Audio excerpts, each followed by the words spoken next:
actually our final class. Hereafter, we have 2 classes left, and those 2 classes are presentations. Final presentations for your in-course assignment. Time really does fly. I cannot believe it's May 18 already. I mean, I'm not complaining, but I can't believe it's May 18 already.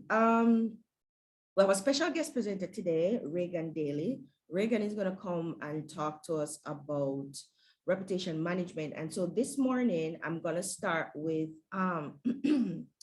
customer service. Now, a big part of running your business online or having a digital-based business is customer service. And it's even more so it's even more important that online businesses get customer service right, because as we said at the very beginning of this course, the expectations online are extremely high.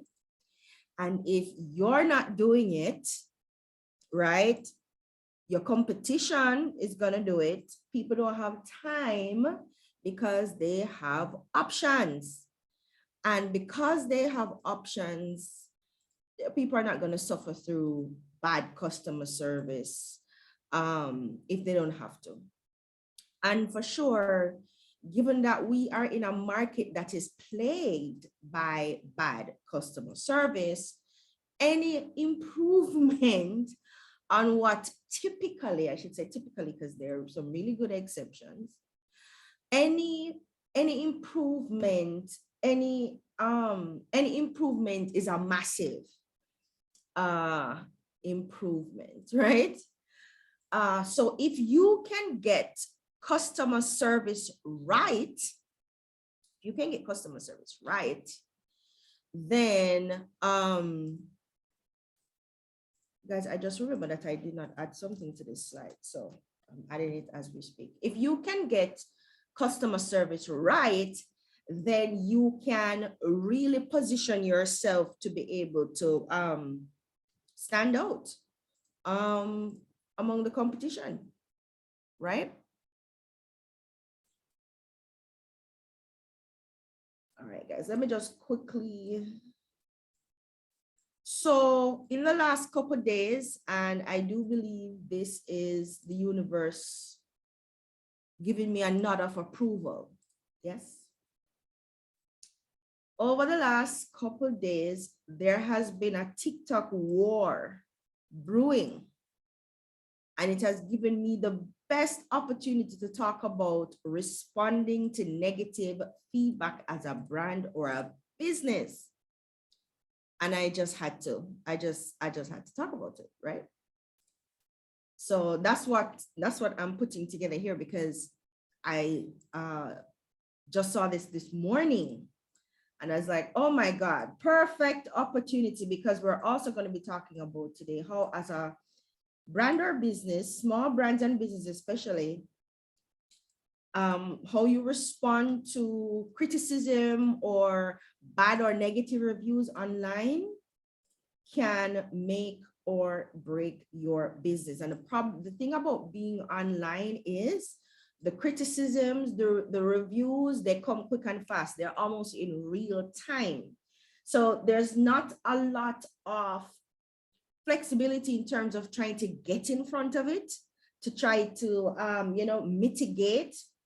But equally, you can respond in real time and kind of stem some of the damage or fallout. Any case, so we are ready to go. I have a juicy TikTok drama to use as an example for you guys. I did post in the group asking you guys, why do you think that TikTok video was so effective? And I think only 2 people responded.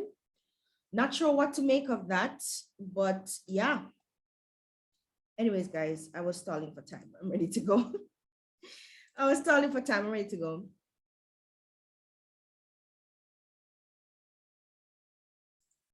And let me share my screen.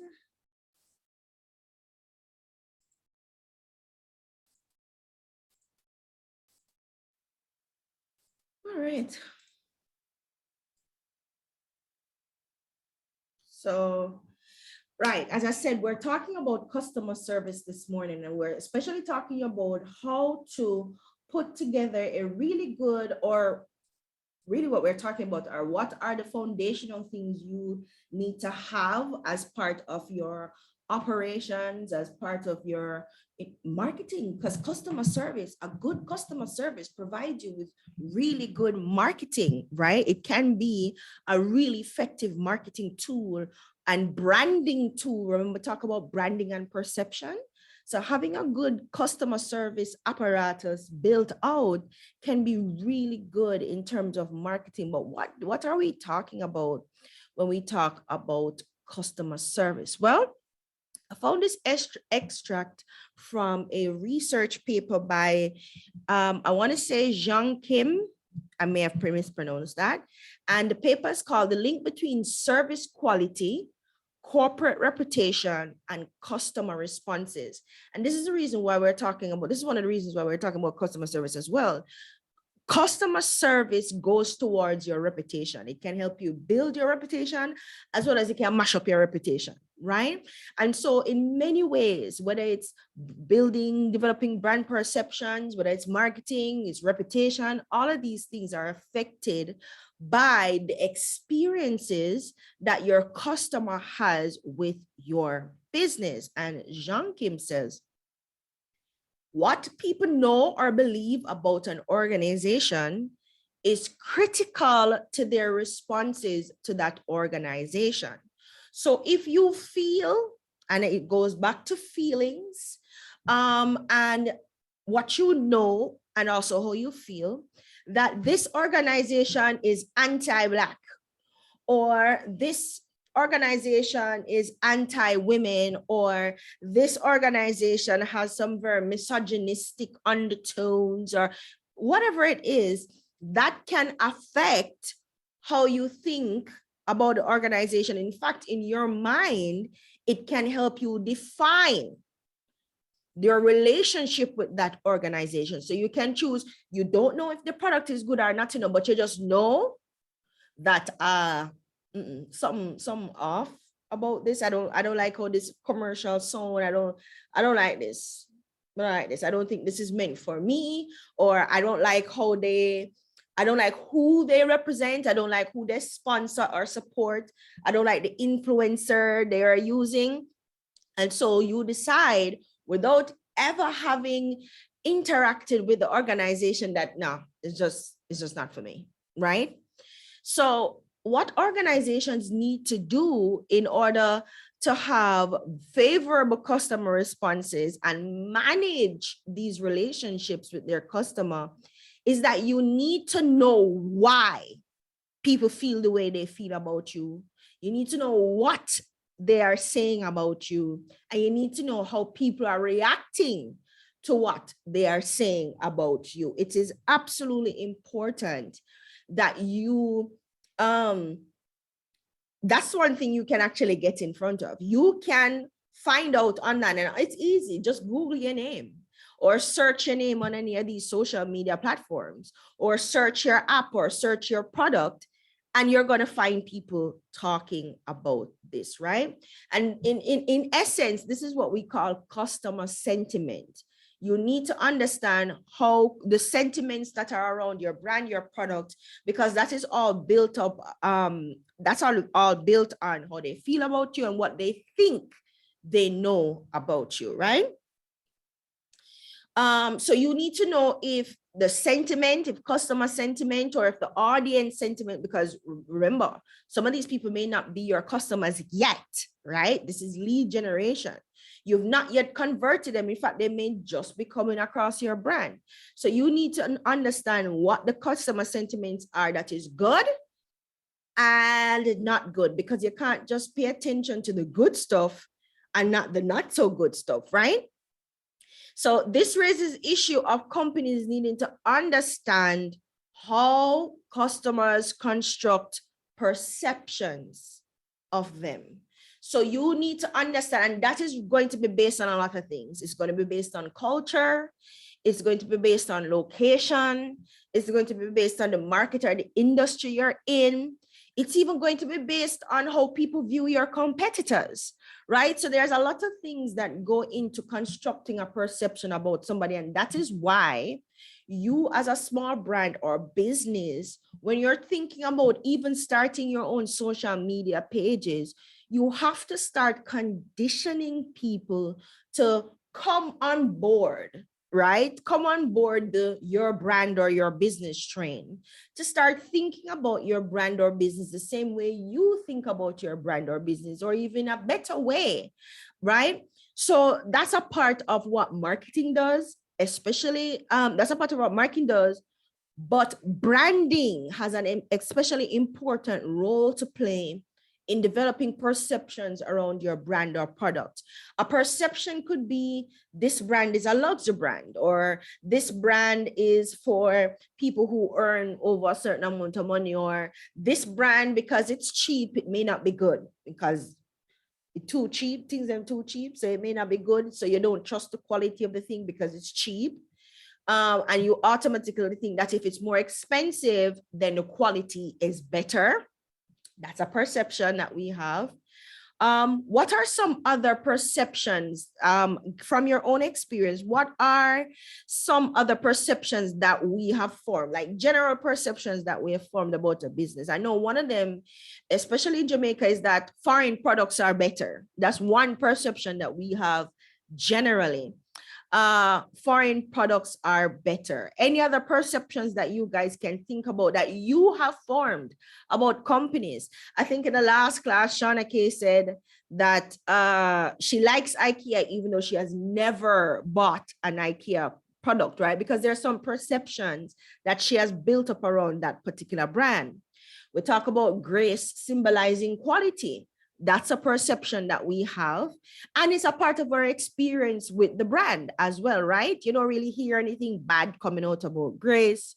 What are some other perceptions that you guys have formulated about companies, whether you've interacted with them before or not interacted with them before? Where are all the chat people? How come you guys so quiet this morning?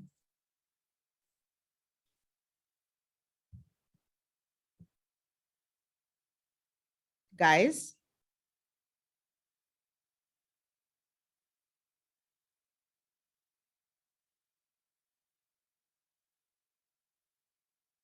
Carback would say trust. Why did you trust it? We're asking about their perceptions, right?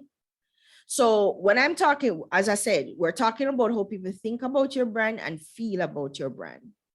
So what are some perceptions that you would have formed about a brand without even having interacted with the brand or used their products or service?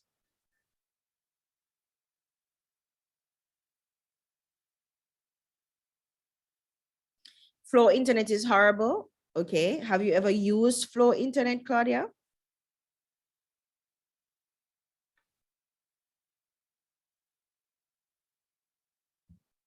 Oh, only recently. Okay. So you had that opinion of them before you used it? The worst thing that can happen for your brand is that people form a negative perception of your brand and then you interact with your brand and it solidifies that perception or just confirms that perception. That's not good. All right. So it seems as if you guys are not into being interactive this morning, and I really have to get through because we have a guest. So I'm just going to power through. All right. Thanks, Claudia, Sandra, and Carl. All right. Let's go. So let's talk about customer experience and reputation building, right? Better brand experiences or interactions lead to better customer perceptions. That's like a given, right? Which leads to better brand rating, because if your experience has been good, the interaction has been good, people are going to rate you better, right? Which lead to better social proofing, which leads to higher customer retention and easier customer acquisition. There's something that I've been seeing happening, not necessarily in Jamaica, although I've seen it here, but in other markets whereby one person had a bad run-in, bad interaction, bad experience with a brand. They come on social media and they say, hey, look at what this brand did. And then they have And then people on social media go to review sites like Yelp and Google reviews and downrate the companies, right? And what Google has had to do recently is Google has had to go in and disqualify the reviews, because per other people who never had an interaction with the brand, never experienced brand, probably didn't even know what this brand was, because of what they heard and how that made them feel and how they felt about the person who was saying it, because it is very much about who is coming to make an accusation or who is giving the bad review. They went and they downgraded the thing to the point where the only thing Google would have done if this was real or truthful or substantive was to remove that company from their reviews because of all the bad ratings that they get. So that this is a thing that actually happens. I've seen that happen a little bit in Jamaica, where somebody come out and said this company this, and people are going, I saw the one of them steer. You know how Jamaicans are. I saw the one of them steer. And yeah, so that's kind of what we mean by better experiences lead to better perception. And it's just good for you all around, because in the online space, things can take on a life of its own very quickly. And sometimes things happen so quickly that it doesn't give you an opportunity to kind of address it properly. And then any kind of addressing you're going to address it, people are going to look at you skeptically anyway. So because you're automatically the bad guy. That's kind of how it works sometimes in the online space, right? All right, so guys, let's talk about digital. Remember, we were talking about digital in the last class. Now, this is an excerpt from a book about, I think this book is about big businesses in the Caribbean and how they've kind of marketed themselves. So this excerpt said, the role of companies has been as important as that of the state, as it has for much of the Caribbean. And this is going back to Cable and Wireless. The Cable and Wireless Corporation has dominated the telecommunications industry in Jamaica for a century and has attempted to retain the various privileges associated with its monopoly. Not surprisingly, it has come to be regarded as impeding the development of the telecommunications industry. Remember, we said that they had an exclusive license, they were guaranteed profit, there was little regulation or government supervision. And then the government was like, change your minds because this is not working. And so they liberated the telecommunications sector, which just means they broke their contract. And because of that, competition started coming in, right? This perception proved decisive when it came face to face with the modernizing commercial strategy adopted by Digicel, a cell phone company capitalizing on its success in developing media in Ireland, enters the Caribbean market. And since commencing operations in 2001, Digicel has achieved extraordinary success in Jamaica. So by the end of 2004, it had sold nearly 1.5 million cell phones in a country. And at that time, the consensus said there were 2.6 million people in Jamaica. So over half, I think this is over half, right? So what Digicel did right in the beginning in their marketing, right, is to capitalize on our decades of distrust and dislike for cable and wireless, right? And the marketing campaign, and as I said, it was led by Harry Smith, who was formerly of cable and wireless.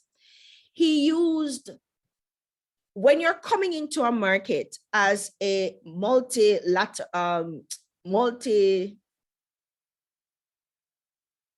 as a global brand, because my brain is failing me this morning.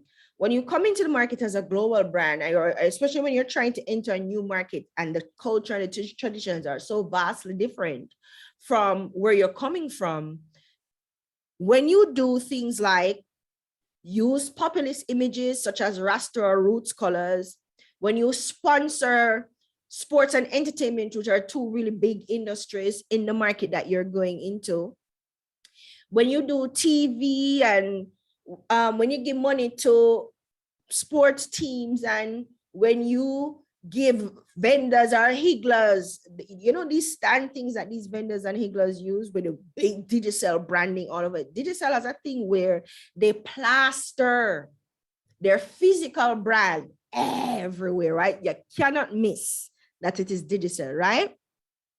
These things, what these things do is they work to ingratiate your company in the market and form perceptions. You are literally developing the perception of that people.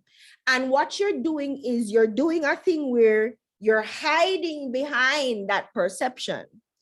Because yes, Digicel is an Irish company, but it's a Jamaican company. Because that's how people rationalize it. If they like you, they will make every single excuse they can make for you. They will give you benefit of the doubt upon benefit of the doubt upon benefit of the doubt, right? And that's what happened with Digicel. Digicel is not a Jamaican-owned company. These are Irish people who came here and made an absolute killing in the Jamaican market, but the situation was ripe for a takeover, and that was a hostile takeover, you know, if you want to be dramatic about it, because literally at the time they came in 2004, remember that Cable Wireless was having a problem, and then when they came in, Cable Wireless switched to Lime, and then they switched to Flow, and no matter how much switch over, that reputation followed them, the perception of the brand followed them. But Digicel now, look at what is happening with Digicel now. People have had bad experiences with Digicel. The perception of Digicel has soured a little bit, but we still give them the benefit of the doubt because at least they're on a floor, right? And we remember the good things that we liked about Digicel in the first place. And that is what keeps us on their side, right? I've seen that. I've seen massive debates online about Flow and Digicel, and at least Digicel or this and at least Digicel that, and give them some time. Digicel has been here since 2004. It's now 2022, that's what, 18 years? And we still need to give them time because it's not the 30 odd years like Cable and Wireless. It's funny how people think and process things. But what I've realized is once people like you, there's not much you can do wrong that will, unless it's something like really dramatic, there's not much that you can do wrong. And then remember, it's either Digicel or Flow. There's still not a lot of competition anyway. So that also helps keep that loyalty together and help kind of shift balances, right? So let's talk about customer experience, perception, and how the role that has to play in building loyalty, amongst customers. So in some instances, perception around a brand can be so strong that it is almost impervious to negativity, right? So much so that no matter what that brand does in the market, brand loyalty will remain high. Guys, which brand you can think of in the local market that seem to be Teflon? Nothing they do, nothing they do will get Jamaica to go against them. I want the persons who were not in my social media marketing class to not respond. That would be great. Yes, if you are in my social media class, please do not respond. Right.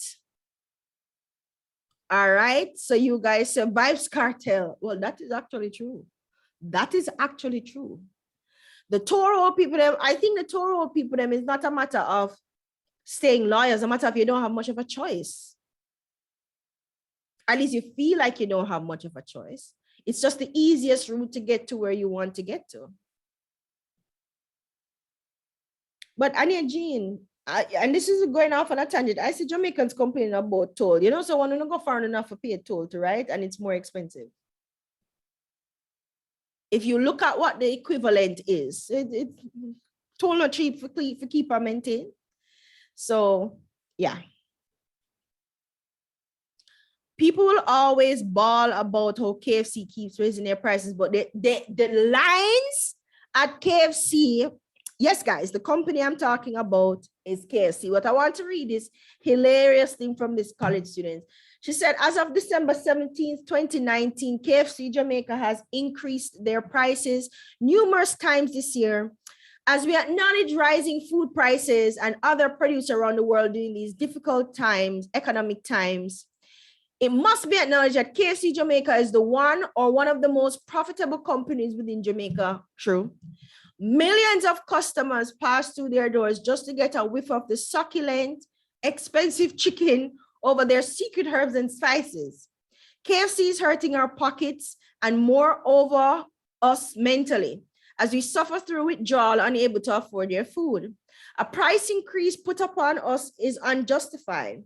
KFC director recently put over $2 billion towards expansion of the restaurants across the island.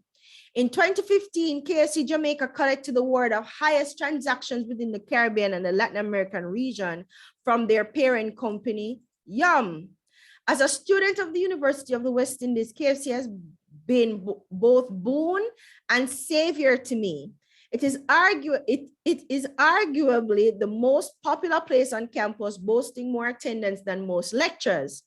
Yet by increasing prices, it feels more of a burden rather than a decision to buy the food, which is usually the only available decent meal to be bought at late hours of the night to midnight. As they feast, we consumers take the brunt of it with another unjustified increase. I hereby ask the owners and directors of KFC Jamaica to think about the people who have generously supported them over the years and roll back on their prices. You do know that there are several other fast food places in Jamaica, including local fast food places. And here's this student saying, listen, we love the food. Please, I beg, roll back your prices so I can afford it again. This is loyalty. Because even though she's saying that the prices are too high, littered within this is praise for KFC. And that just goes to show you how strong an impression she has of this brand, or he has of this brand. So much so that they've written this essay, because it was longer than this. They've written this essay almost on why KFC need to roll back their prices so people can afford it. It's very interesting to watch. KFC opened in Draxall recently, and it is already causing traffic problems, right? Government has already had to intervene. Police had to intervene. All sort of drama happening because of the traffic issues with this new KFC opening in Draxall. And yeah, and think about it. KFC has been very strategic with where they open new locations. KFC is not going to go to just any locations. And what you can do, and this is something that happens as well, where depending on where these big successful companies go, which is why I said location is also important, you can tell if that area is being developed, right? Look at this. This is a video that somebody took of, this is the first opening of the cave. This is the day it opened in Draxall, and the parking lot is already full and there's a line outside the door, right? There's already a line outside the door. It is already causing traffic problems. Are you seeing this? Are you seeing this line? Yeah, KFC caused that, right? And it's the same thing with like a Price Mart, right? Price Mart has caused so much problems for the people on Reddy's Road. So much problems for the people. So much so that they had to build a level up. You think people gonna stop going to Price Mart? No, they're not. People will borrow people's membership card to go to Price Mart, right? So it's about the perception of value. There's a perception of value. There is a perception of it's foreign, so there's a little bit of luxury. And as I would have, said in my social media class, I have a theory, and my theory is that Jamaicans still see KFC as a now that you can afford KFC, you've made it, because when we were younger, KFC was a luxury item. You went to KFC because you were celebrating a holiday, you were celebrating a birthday, a wedding, a graduation. It was only something our parents could have afforded us for some kind of celebratory experience or celebratory occasion. And so it was something that was outside of our reach for a very long time. And now that we can afford it, anytime we want to, we can just roll up in KFC and buy some KFC. I think the nostalgia of that is what sticks, right? I think it's the same thing with a BMW or a Mercedes. It's a fact that most people will not be able to afford these kinds of luxury vehicles, or a Porsche, right? Or even a Mini Cooper. Most people will not be able to afford that. So the fact that I can afford, and historically, most of us Black people could not afford that. So now that we have, we know a little job and we can put a little money together and we can buy a little thing, we can profile. It's profiling. It's a flex, as Jamaicans would say. And you might not think it, but I do think it's a psychological thing. It's psychological. Yeah, just like Clark's. I do think it's a psychological thing where we couldn't afford it before, but we can afford it now. Even if I would say 500 years, forget it. We can afford it now, so we gonna get it, right? And that's where the loyalty comes in. And sometimes it's not even because of something the brand did, but because of the perception of the brand, right? Let's talk about the biggest factor, though, when it comes to customer service and that relationship with your customer is the trust factor. Customer trust is not only vital in an environment where customer expectations are increasingly high, and that is what is happening online. Almost daily online, your expectations go up, right? Competition is fierce, but also the ability to differentiate your brand is paramount in an atmosphere like what's going on online. The digital atmosphere, low barriers to entry, quick access, easy to set up, easy to reach people, has increased competition. But with that increased competition is increased expectation. So in any way that you can separate your brand and make your brand stand out, differentiate it from your competitors, it's always a plus. We're going back to KFC again. KFC has been able to separate itself out as the fast food restaurant, the premier fast food restaurant. People in America don't look at KFC the same way we do. People in the UK don't look at KFC the same way we do. I said America because that's where the company originated. They don't think of KFC the same way we do, right? And so I think the biggest reason why KFC enjoys loyalty the way they do is just to the point where people have taken pictures of rats. And there have been complaints about this and complaints about that. And people are going, all right, Mr. Go get my wings, right? So there's a strong trust factor there. And that trust factor is because of the way that KFC has been able to separate itself. No, it's nothing extraordinary or special. I think, as I said, KFC had one good thing going for it. And they're a foreign brand. They're a foreign brand that we used to watch on TV and see these Colonel Sanders commercial on TV. Finger licking good, going, oh, that's so nice. And then it came to Jamaica, it's like, oh my God, no, I can actually have that experience that I saw in the commercial on TV. So KFC actually started before KFC actually cemented itself in Jamaican culture, because now we have a thing where there's Jamaican KFC and then there's everybody else's KFC. Let's be real. People come from foreign And the first thing they want to do is go KFC, go get some wings. My cousins, when they come here, the first thing they want to do is go KFC, go get some wings. And the last thing they want to do before they leave is go KFC, go get some wings. Because apparently the KFC in Jamaica hits different than the KFC everywhere else, right? So KFC has actually taken on a life of its own in Jamaica, even though it's a franchise. It has taken on a life of its own here, and we've kind of adopted it into our culture. And I think that's where that trust factor comes from, right, guys? So the trust of a brand acts as an insurance policy against future issues, right? And that's not a new concept. So most organizations know trust bestowed by the consumer can not only make or break your business, it can actually ensure you survive into the future. KFC ain't going anywhere anytime soon. No, they ain't, right? And if KFC shut down everywhere else in the world, make them try to shut down KFC in Jamaica. I have been seeing people and I'm going, the problem in Jamaica is that Jamaicans don't know how to riot anymore. Okay, try shut down KFC. Make KFC announce. Is it Restaurants of Jamaica who owns the KFC? I don't remember which one of these franchisees own the KFC in Jamaica, but make them come out and say, we're going to shut down KFC and KFC is not going to be in Jamaica. When you go and say backlash show, when you go and see people burn quarantine and they got the road, when you go and see government protests, parliament might go up in flames. That is when y'all would see like real protest happening in Jamaica, right? Don't mess with our KFC. No, don't do that, right? So yeah, KFC will survive any complaints about price hike.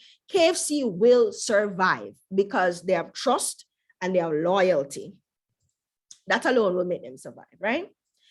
So let's move into how you can social proof your brand. And I need to go a little bit quicker because our guest will be here in 20 minutes. Okay.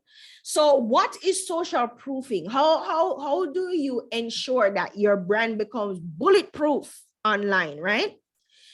It's, again, we're going back to the psychology. This is about the representation, the psychological representation of your brand, right? People assume the actions of others in an attempt to reflect correct behavior for a given situation. What do I mean? There was an experiment that was done some time ago where some persons were seated in a doctor's office, right? They were in on the experiment. Persons who came in who were not in an experiment came in and they sat down in the doctor's, like the doctor's waiting area. At one point, everybody who was sat in the waiting area stood up and turned their backs. And the person who came in and didn't know what was happening was like, okay. Then they stood up and turned their back as well. And the longer that experiment went on, the most of the persons who came in who never know what was happening followed the actions of the persons before them. This is what this is referring to. When you have people saying KFC is great, we love KFC, the chicken was amazing, KFC celebrate, and this is how KFC markets themselves as a somewhere where you go to celebrate life, right? Because they understand the historical context here. And so when you have that playing, and not even just KFC, when you go on a website and you see all positive reviews and you go on social media and the reviews are great and people in the industry talking about how great this company is, and even your friends that you know in real life talk about how great this company is, you are going to want to interact with that company for yourself because everybody else are doing it. If there were no reviews, remove all those reviews and now we're in problems, because how do I know as a potential consumer that your product or your service is any good if I don't hear from other people who have used your product or service? How do I know that it's good? That's what social proofing does, right? Since others are doing it, I should be doing it too. So when you do testimonials and when you do customer reviews, and this is something that Earth Elements is very, very good at. If you go on the Earth Elements social media pages, especially Instagram, I think they're only on Instagram.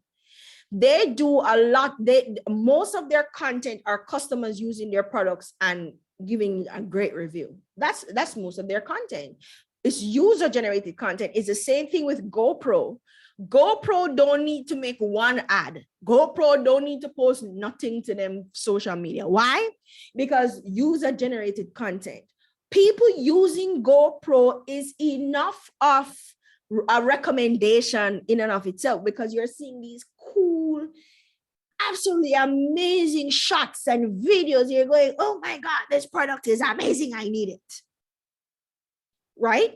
That's what social proofing does. And I don't think anybody in the Jamaican market, I don't think anybody does social proofing better than KFC, without KFC even opening their mouth and saying anything. Right?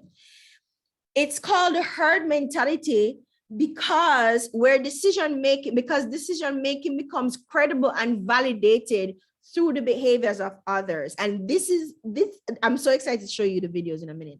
It's the reason we ask for second opinions. Assume nightclubs with long lines must be good, because hence why are there long lines? And the driving force behind displaying product reviews and customer testimonials. Exactly. That's why we use customer reviews and testimonials, because that's other people who I trust saying this thing is good. So why would they lie? Why would they lie, right?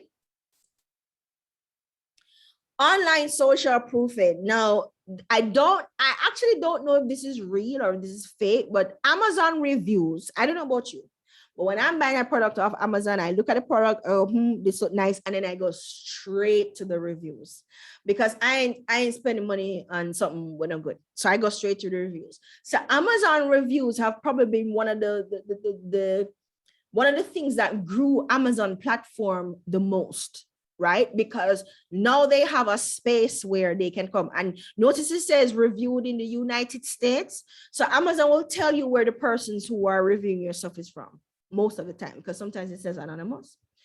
But you know, social proofing your brand online is important because it makes your brand looks good to potential customers, but it's also an opportunity for a brand to, as best as possible, control the narrative.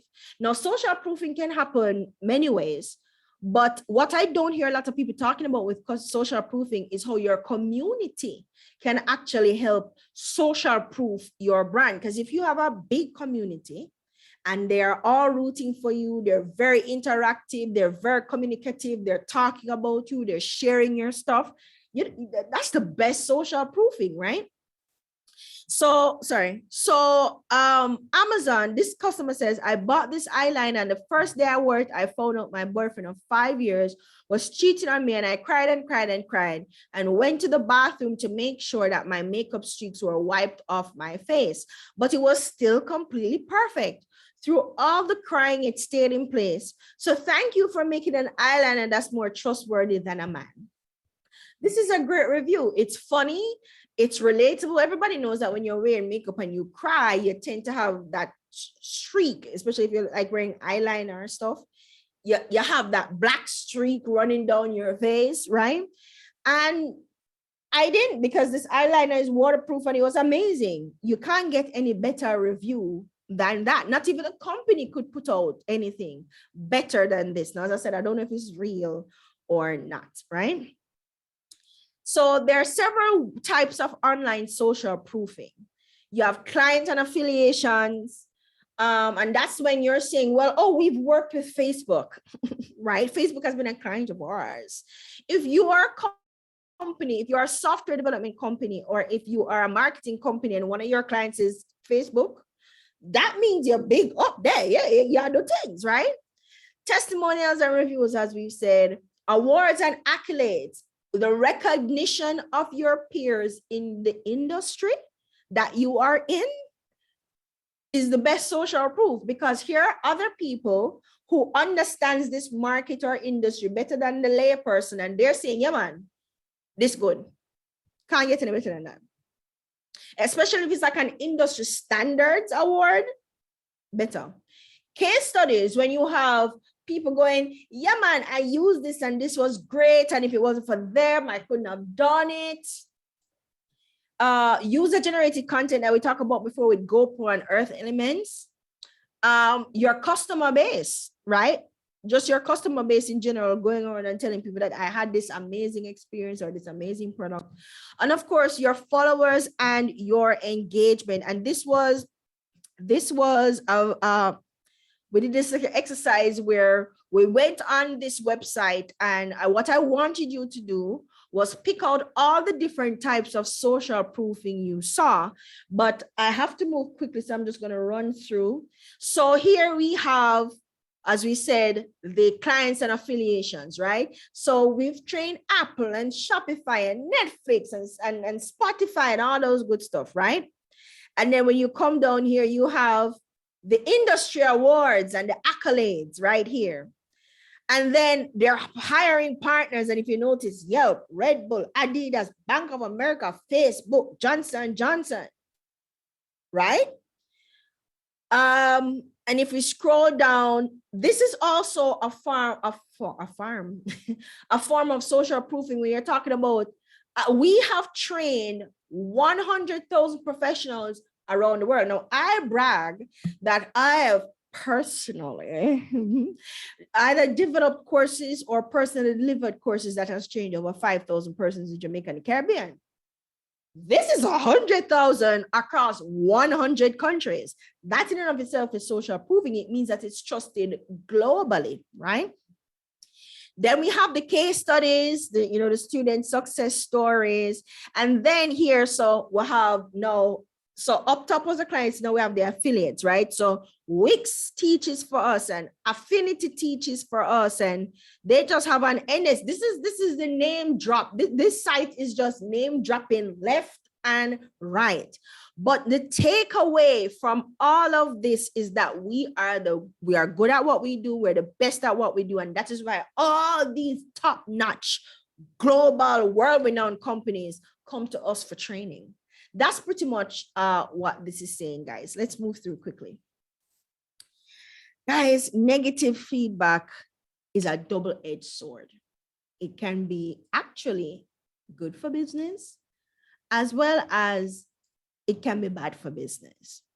Now, it's bad for business just generally. Just having somebody, come in and just completely wreck your product. This was rubbish. It was no good. The initial response of people who view this will be like, I ain't buying that. Clearly not good. But it can be a good thing because what it can showcase is your brand personality, right? How you respond to the negative feedback can get you more ratings than the actual negative feedback. You can turn the entire situation on its head depending on how you respond. And this is a primary case in example. Now, this is Meredith Duxbury. Meredith has 15 million followers on TikTok. Of course, she's white and she's blonde. That's the ingredients right there. And she's conventionally pretty in white people sense. Yes? No shade. So she has 15 million followers, but Meredith has a particular style of doing things where when she's reviewing makeup, so she's reviewing makeup without reviewing makeup. She's a beauty influencer. So what she does is she squeezes out almost the entire thing of makeup in her hand and just dab it all over her face and start rubbing it in. That's a signature thing that she does. Doesn't matter the makeup. She like digs her hand in it. If it's a tub, or she squeeze it out and she dab it, as Jamaicans would say, all over her face. So that's kind of something that her followers come to expect from her. Now, Bobbi Brown, don't know how many you know the Bobbi Brown brand.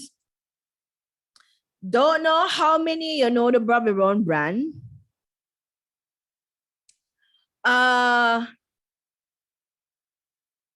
But Bobby Brown, this lady here, we're going to get into that, is like legend in the beauty space, like especially for us millennials or him.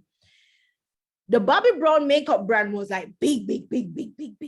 And then they were bought out by, who buy out Bobby Brown? Bobby Brown. One of them big makeup companies bought out Bobby Brown. And for 25 years, based on the contract, she couldn't make any product that would compete with Bobby Brown products or products from the company that bought up Bobby Brown. But that has expired. That expired, right? And now she's back with a new line of makeup called Jones Road. It's called Jones Road. So Meredith here is reviewing Jones Road. Let's watch. You're probably asking me, Meredith, what is this? Well, to be honest, I'm not really sure, but we're gonna find out. So Jones Road came out with this, and it's called What the Foundation. I think that's a fair name. The hair's gotta go up for this bad boy. I'm excited. I got 2 shades, light and porcelain. You know me and my hands, so let's just go right in. Notice how she said, you know, me and my hands, her audience knows what to expect from her. Watch this. Smells very strong. Let's apply. I mean, I am the foundation queen, so I'm not sure. This is literally what she does with makeup. Dab it all over her face. And then by some miracle, by the end of the video, she has this flawless makeup look. You saw her face before. This lady doesn't need a lot of makeup. But then she dabs the makeup on, and then by a miracle, at the end of the video, she has this flawless face that don't look like she's wearing much makeup. But that's her brand. That's her style, right? What to make of this consistency? My hands can't, what's going on here? You guys, I'm really trying. It's gonna be a no from me. I really wanted to like this though. So it's a no from her. She really wanted to like stuff. Yeah. That video has, that video went viral, right? The video went viral and people are saying it's not a fair review because one, you're not supposed to use half the container. And secondly, it's not foundation. Apparently what it is a tinted moisturizer kind of thing. You remember BB cream? It's something like a BB cream. I don't want to get this wrong, but I think it's supposed to just be like a light sheer coverage thing to make your skin look like it's natural, but still have this glowy kind of look. So what she did was she put it on like she would usually put on the makeup, and then you notice she used the beauty blender and the brush.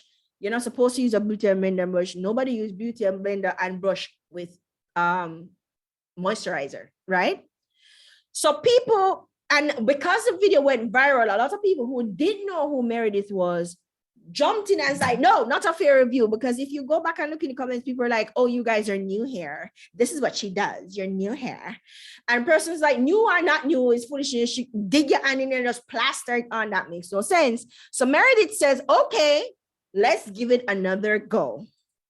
Quite a bit of you had a lot to say about my last review. I'm all about second chances though. Notice she said it was a review. Okay. She bought this out of her pocket. The company didn't send it to her. She bought it out of her pocket. Let's give it another shot. I was feeling a full glam moment yesterday, but I guess this is a tinted bomb. So she said she was feeling a full glam moment because that's the kind of makeup she does. Mostly like full glam, like to the nine, superstar Hollywood, right? So she said that's why she used that. So people are saying it's not full glam. It's not even full coverage. It's sheer coverage. So let's go. Here she is. We're going in with a tiny bit. Okay, let's buff this out. I want you guys to tell me if you see any difference, because that's the big crux of this matter. So that's one side of her face that she's put the tinted moisturizer thing on. And this is the other side. I really don't see anything. Let me go back. This is the side, and that's the side that she didn't put on. But I want you to notice what she did. She did this, and then she did this, and then she did this. So she never give, it's not like she did this and go, this is the side I put it on, and then did this and go, this is a side without makeup, giving people enough time to actually compare the two. She just did this, and this, right?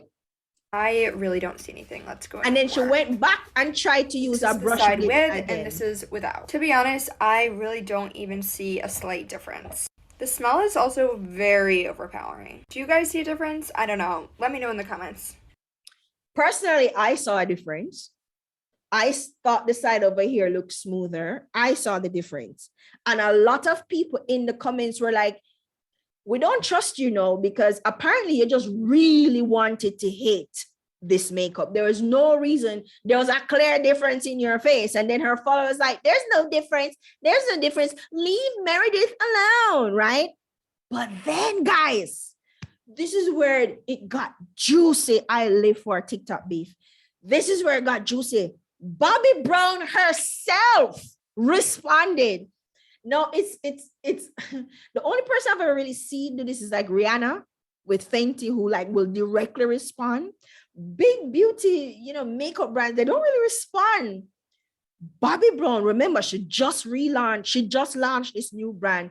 Her contract thing, the 25 years bar, just lifted, right? And now she's back in the beauty business, this legendary beauty guru, whatever, and she has launched this brand. And here's this little TikToker with her 50 million followers talking about, oh, it's a no from me. So Bobbi Brown responded, and this is where it got juicy. Watch this. I always love learning new makeup techniques, and I learned one today. I'm not sure if it's going to work, but I'm going to try.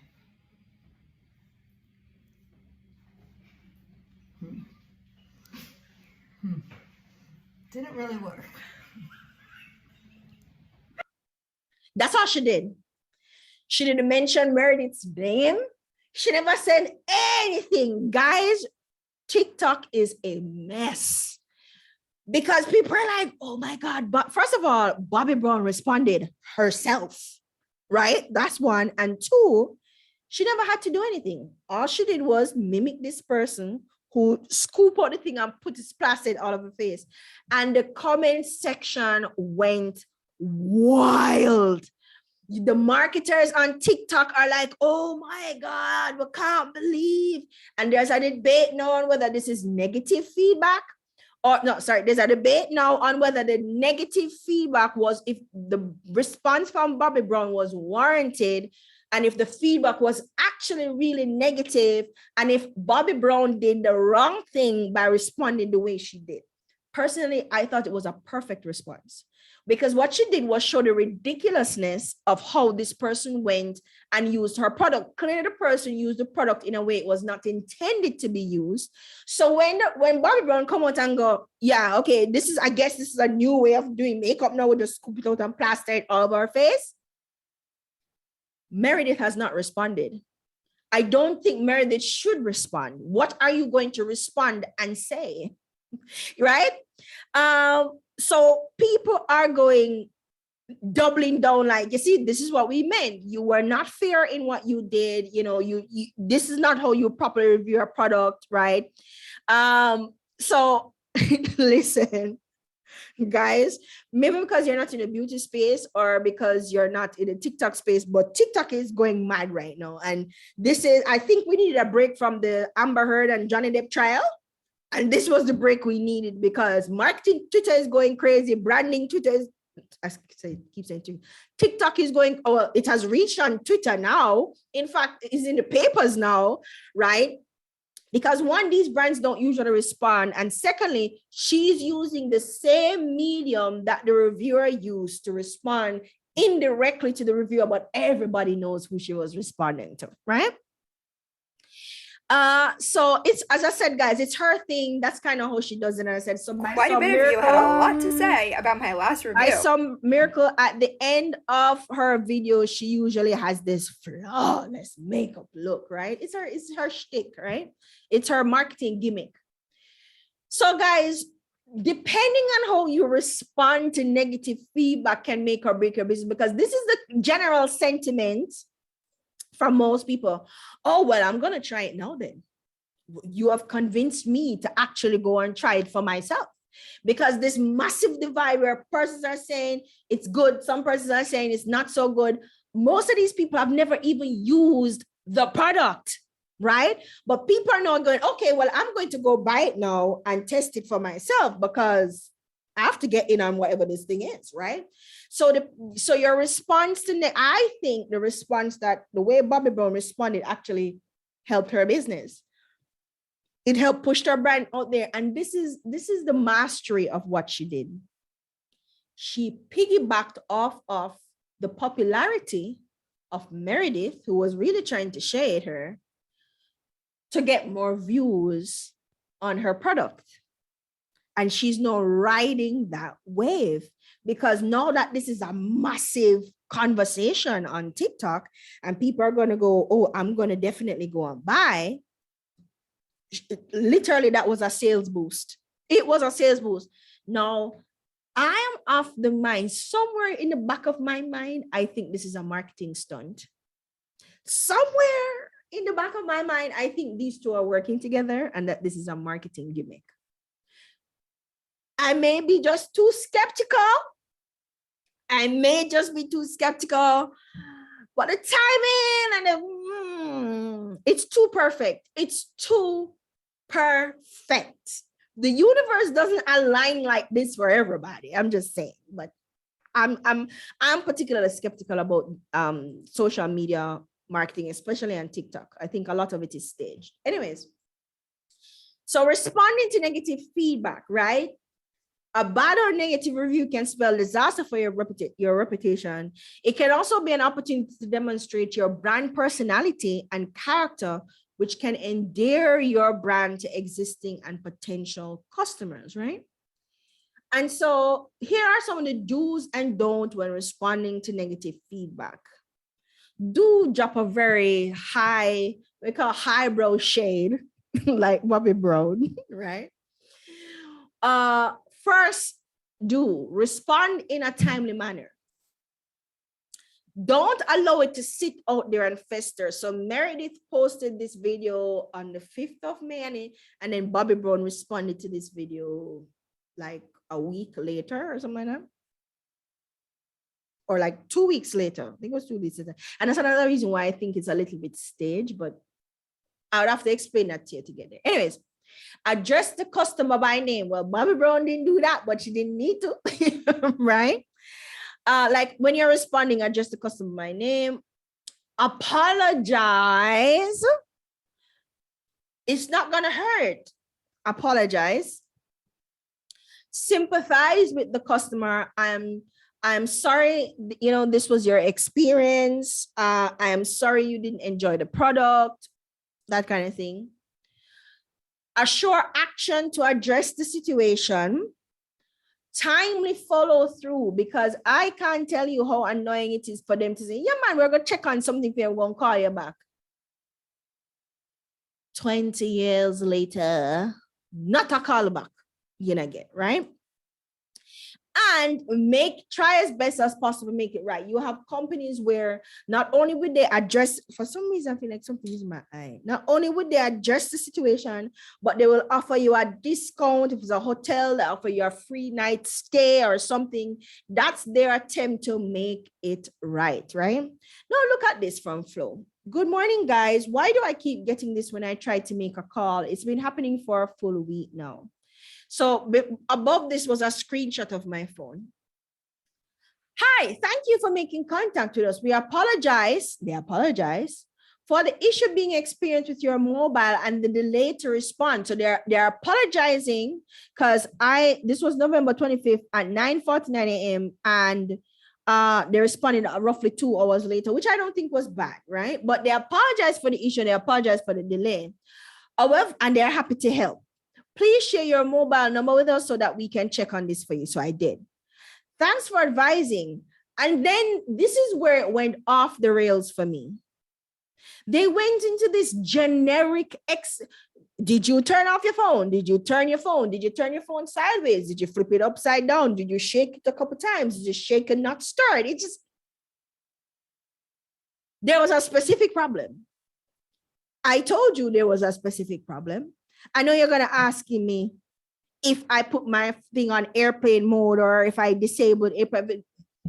The problem is your network, sir. The problem is your network, sir. You know, I would know if my phone was on airplane mode, would I not?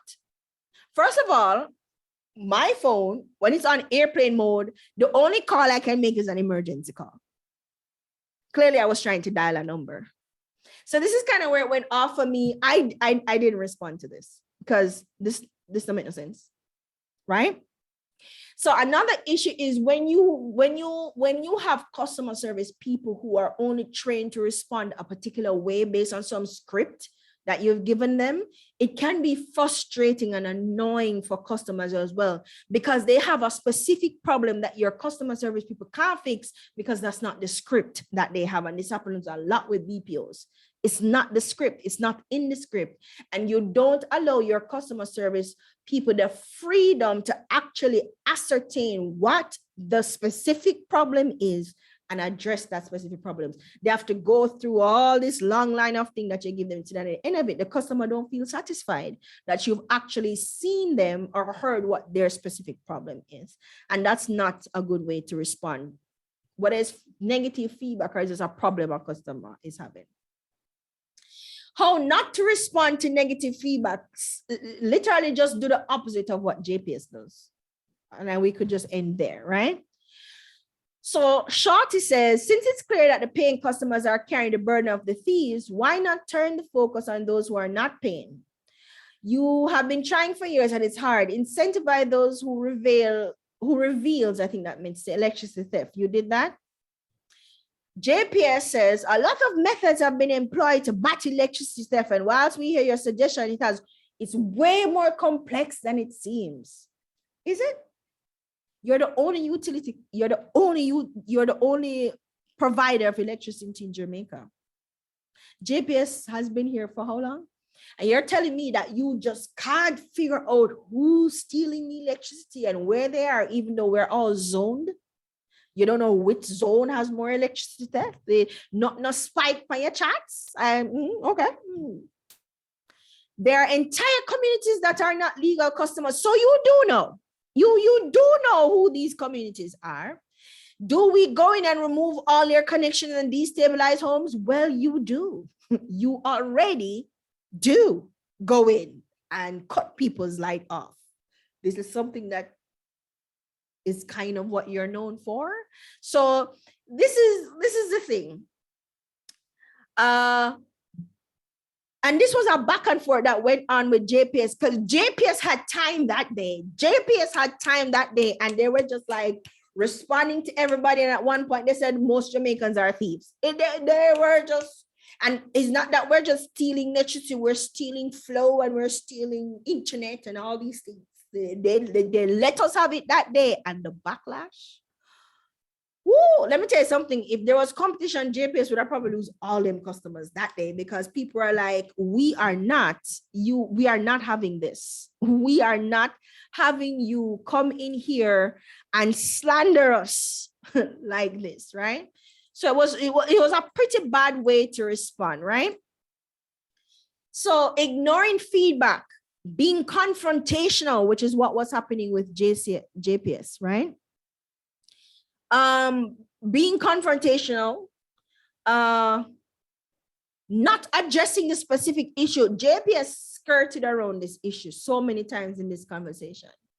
You are not telling me that as a company that is making so much money, to me, it shows your incompetence because you have an entire team, an executive leadership, who team, and none of y'all can put together a plan to figure this out. No.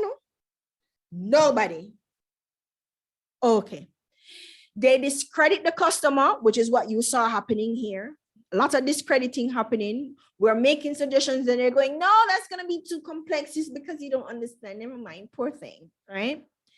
They're defending, not sympathizing with people because they live here. JPS electricity bill is one of the highest in the Caribbean. It is expensive. That is not something we're guessing. That's something we know for a fact. And we know the economic conditions in Jamaica. So when they're going to go, it's almost like too bad, too sad. You're there defending, you're not sympathizing, right? Remove the feedback, because I think they deleted some of this after a while. When the big backlash happened, they were just deleting it. Let me see if my guest presenter is here. Yeah, she's here. Okay, Reagan, I'm wrapping up this section really quick, and then we are gonna jump on with Reagan. Reagan is here. That's amazing. Okay, so let's talk about social listening. So social listening is the monitoring of your brand's social media channels for customer feedback and direct mentions of your brand. Again, this is what we talk about when we talk about tracking customer sentiment and ensuring that, one, you are not taken by surprise at something customer says, or that you're not paying attention to what's happening. And guys, if you're online, it is very easy for you to kind of know what people are saying about you, right? You also want to listen for direct mentions of your brand, because why are they mentioning your brand? Is it in a good way? Is it in a bad way? You're looking for keywords and the topics. You're looking about what your competitors are saying or the industries, which can be analyzed for insights and opportunities to act. So you're checking all these things. So if you have keywords that are associated with your industry or your particular brand, if there are topics that are related to your industry or your brand, what is happening in your industry, in your space, in your brand, in your niche, what's happening, and because all of that can reflect on you as well. So you're not just listening to see what persons are saying specifically about your brand or business, but the general sentiment they have about your industry, right? That's also important. It is also great for discovering exactly what topics, no, this is important, guys. It is also great for discovering exactly what topics and hashtags your audience uses the most. So you know exactly what you need to talk about and which hashtags to use in order to reach as many people as possible, while also offering them the type of content they want to see or read. And guys, this is where filling the gaps come in. If you know that customers have a particular sentiment about an industry, like for instance, there's nobody in the industry doing this or that, and you know that you have the expertise within your brand or business to fill it, this is a good way to get more customers, a great way to get more customers, right? No, we're not gonna look at that. No, so let's move quickly into the benefits of social media, of social listening. And Reagan, we're gonna jump over to you right after this. To track brand sentiment, as we said before, determine market position, build loyalty and trust, attract new customers. And let's just jump back to determine. Let me go all of this right. Let's just jump back to determine market position, because based on how you can know if you, and this is something that we do all the time, we misidentify our competition, and we misidentify our competition because we think because we're in the same industry, that means we're competing, or because they sell something similar to what I'm selling, or even the exact same thing, we're competitors. No, we're not. If National Bakery make bread and you make bread in your oven that you sell, you are not competing with National Bakery. You're just not on that level. And it's nothing bad. You can actually create a niche market so you can make artisan bread or special kinds of bread. That's fine, but you are not competing with a National Bakery, right? So understanding these things can help you determine where you, and not only determine where you are positioned in the market, but how to position yourself in that market. Because big National Bakery, you as a home baker, don't even try to compete. Carve out a niche for yourself within that market, supply that niche, and you can make money. You can make money. Of course, you can grow to become a competitor with National Bakery, but when you're just starting out, you're not there yet, right? It can help you monitor the competition and monitor your industry. Again, we said build loyalty and trust, attract new customers, and increase customer satisfaction. All right, guys, that's our lesson for today. And we are going to quickly jump over to our special guest. Hi, Reagan, welcome. Hi, how are you? I am good, thank you. Are you coming on camera? It says unable to start video because the host. Hold on. Let me make you co-host. Okay, let's try again. Okay, perfect. Guys, here's the lovely Reagan Daly, and Reagan is going to be talking to us today about online reputation management. Now, Reagan is the founder and the lead strategist, right, Reagan? Yeah, the CEO and founder. How cool, right? And all these good things over at the Caption Girl. Reagan, what do you do over at the Caption Girl? So the Caption Girl Public Relations serves as not only my personal brand and business, but acts as a foundational public relations firm for other small businesses to help them build their brand story. So it's my personal brand, and in and of itself, it's also my business. So I operate as one. Right. So Reagan is a communications and PR specialist, and she is going to talk to us about how, as small brands and businesses, we can, as she said, build our brand story, especially in the online space, so we can generate more leads, attract more customers, and make more money, because isn't that why we're all here? All right, Reagan, over to you. Okay, awesome. Well, thank you so much for having me, and to all 64 participants, hello. So grateful to be here with you all today. So I'll be here with you all for an hour. Feel free to jot down any questions you might have. I see the Q&A box is available, the chat box is available, but while I'm presenting, I'm probably not going to be able to pay much or keen attention to the chat windows. So in which case, I hope to get to all those questions in a sec, right? Probably a little bit after the presentation. So we're going to be talking about online reputation management and touching a little bit on digital customer service. I tuned into the latter part of Kadia's presentation, and I see just how much the digital space in Jamaica is transforming. A lot of our main companies have social presence, but are they necessarily managing it in the best way? I guess so that's a conversation we can get into a little later. But for now, let's talk about reputation management. That's where we'll start. So once you have a digital presence or you're online in any form, shape, way, whether you're on Facebook, Instagram, LinkedIn, you do have an online reputation. You might think that, oh, I don't use my Instagram, I don't use my Facebook, so no one really knows.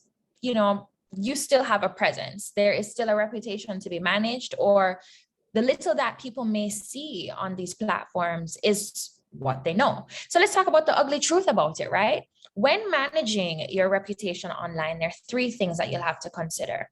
One, that change is difficult. So you may find that, okay, you want to start taking your brand seriously. You want to start being more active on social presence. A lot of the times, the change or the transition towards having a powerful brand presence is very difficult. You won't fall into the routine of posting regularly or interacting with other people on social in the best way easily. You have to kind of form your routine surrounding that. Content creation is not easy. Putting out content weekly, monthly even, is something you're going to have to really sit with, strategize, and ensure that you are, comfortable with that piece of content that you're putting out. So the next thing is to embrace your brand, and can look a lot like owning your truth, right? So owning who it is that you say you are and having those two sets of things correspond at each time. And last but not least, your audience will change. So let's get a little bit into change being difficult. Now, I would say probably 3 or 4 years before I started to take my brand presence seriously, I had a floating boat of, what my brand looked and felt like.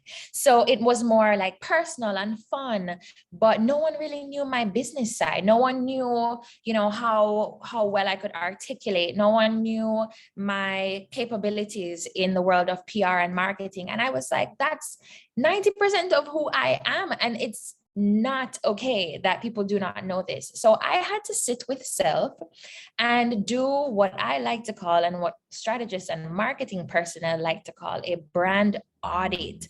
And those can be fun, but they can also be very confronting, to say the least.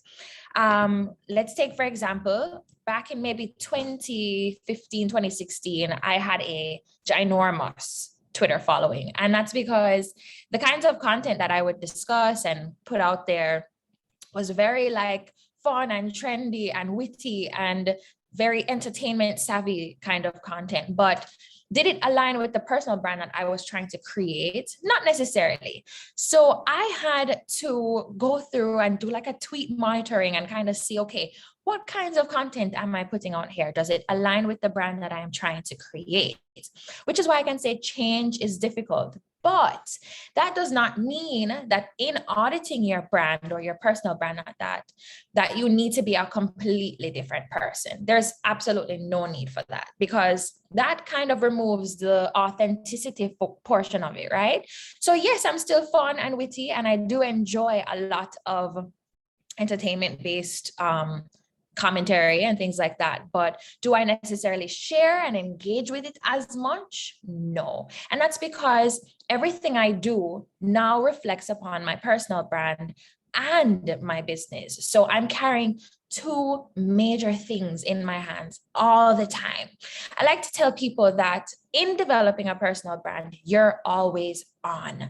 And by on, I mean you're always online. People are always watching you. There are a lot of things that go into building this brand. And you have to remember that you do not exist irrespective of your brand. It's one in the same.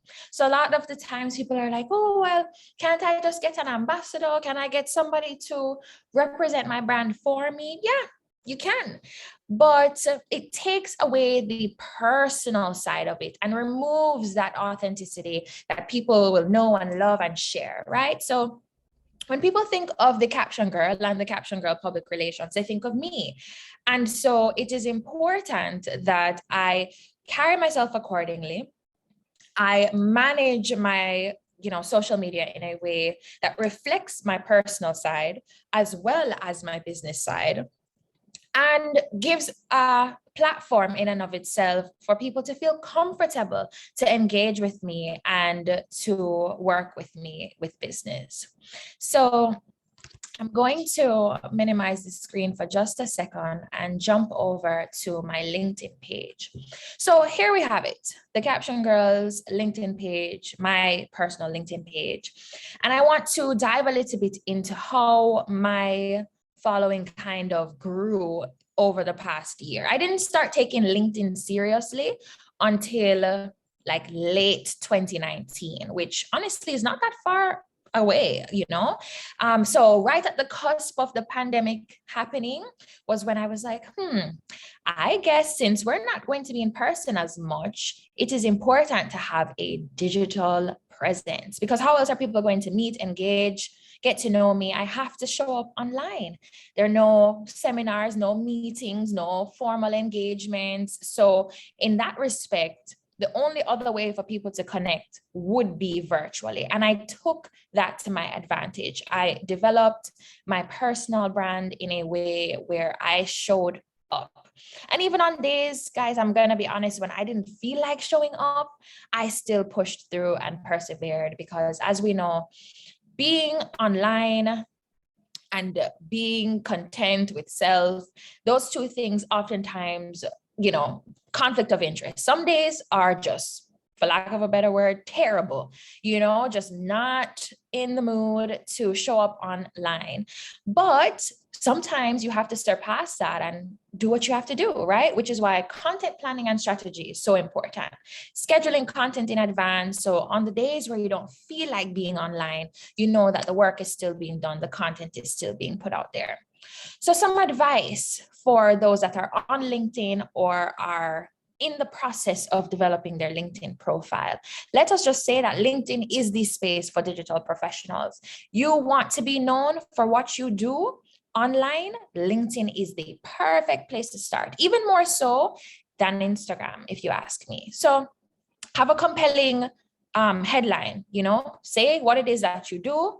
And when people land on your page, they should right away have an idea of what it is that they're getting into. I like to talk about things related to self-care, marketing, PR, and entrepreneurial mindsets. So with that being said, if you are booking me for a speaking engagement or you're asking me to communicate on a particular topic, these are some of the things that interest me and I would have no problem discussing.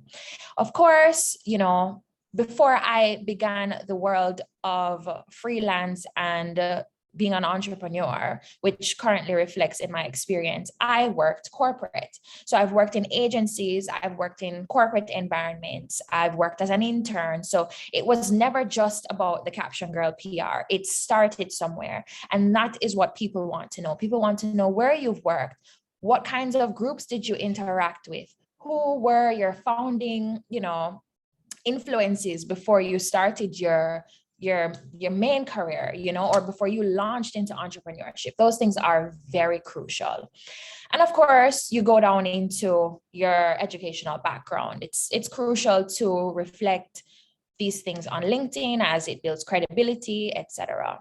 Any certifications or licenses that you may have undertaken in your career, also very important to list. Volunteering opportunities, those things are important as well. And of course, skills. This is one of my favorite sections on LinkedIn, to be honest, which includes your skill set and people being able to endorse those skills. So you have things like social media marketing, strategic PR planning.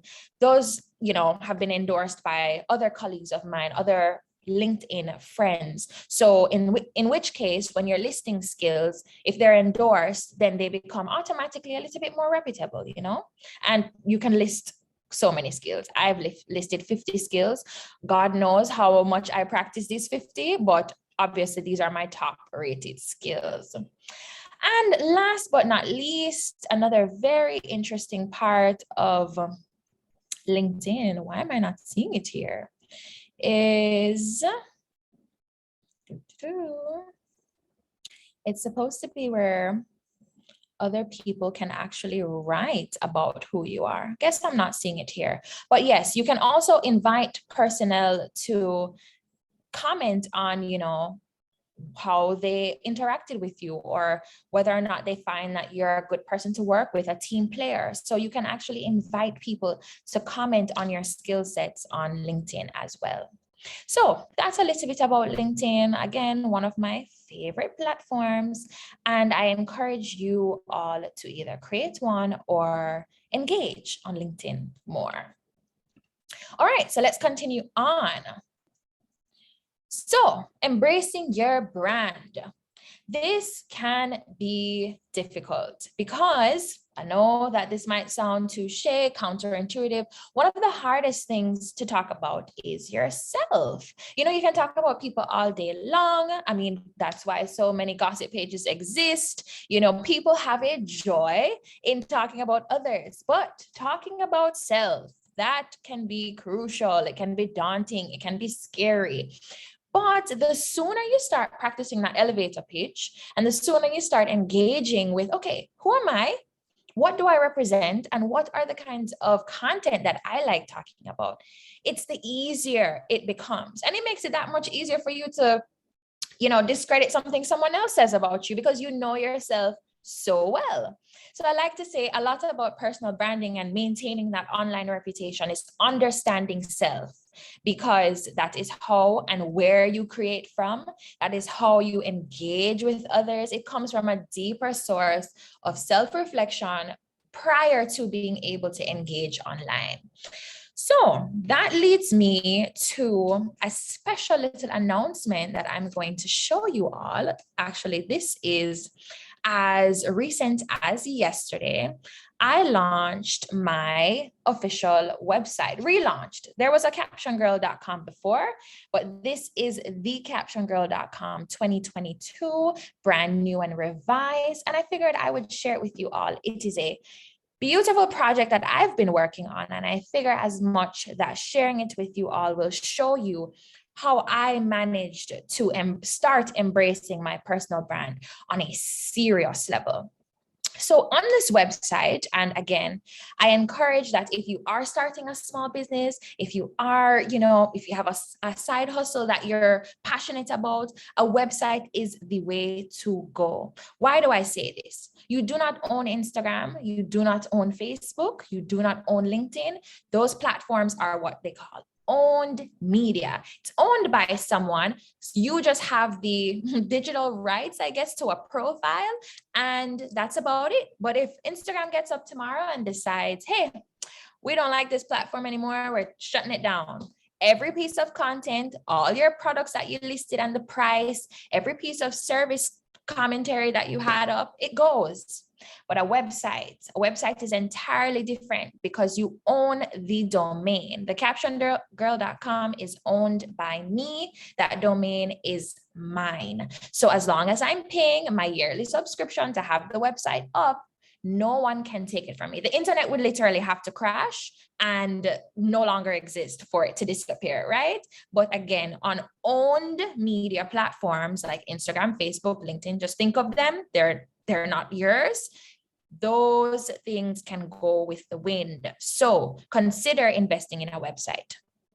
All right. So back to the actual launch of it, right? So this was launched just yesterday, guys. I was so excited because it was a 6-month project, very long, very tedious, but again, goes into the idea of being passionate about your brand, right? So a lot of what is on this website is about the Caption Girl, my story, how it emerged, a lot about my podcast that I recently launched as well. And it's a very intuitive platform. So I spent a lot of time researching, analyzing, figuring out what it is that I want people to see when they land on my page, right? And that is what it takes to start embracing your brand and, your reputation online. You have to view it from the consumer standpoint or people that might be interested in your brand. So they might say, let me figure out more about this brand. What is it all about? And you think about what exactly is it that you want people to see, right? So whenever you're developing content, always think about it from the consumer standpoint. What do they want to see? What would interest them? What would engage with them more? Things like that. Another thing I would suggest heavily is testimonials. That is a big part of brand building.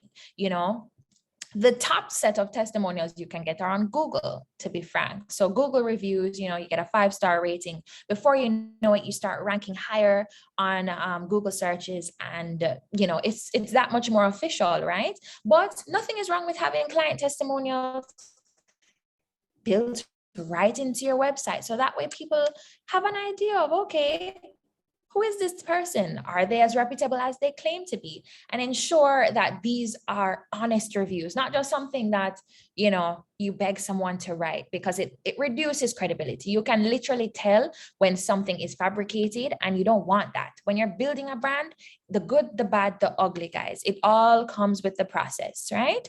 So yeah, let's shift gears a little bit. Feel free to browse the website at your own leisure, but again, this is a part of creating a brand that is yours. All right, so moving along.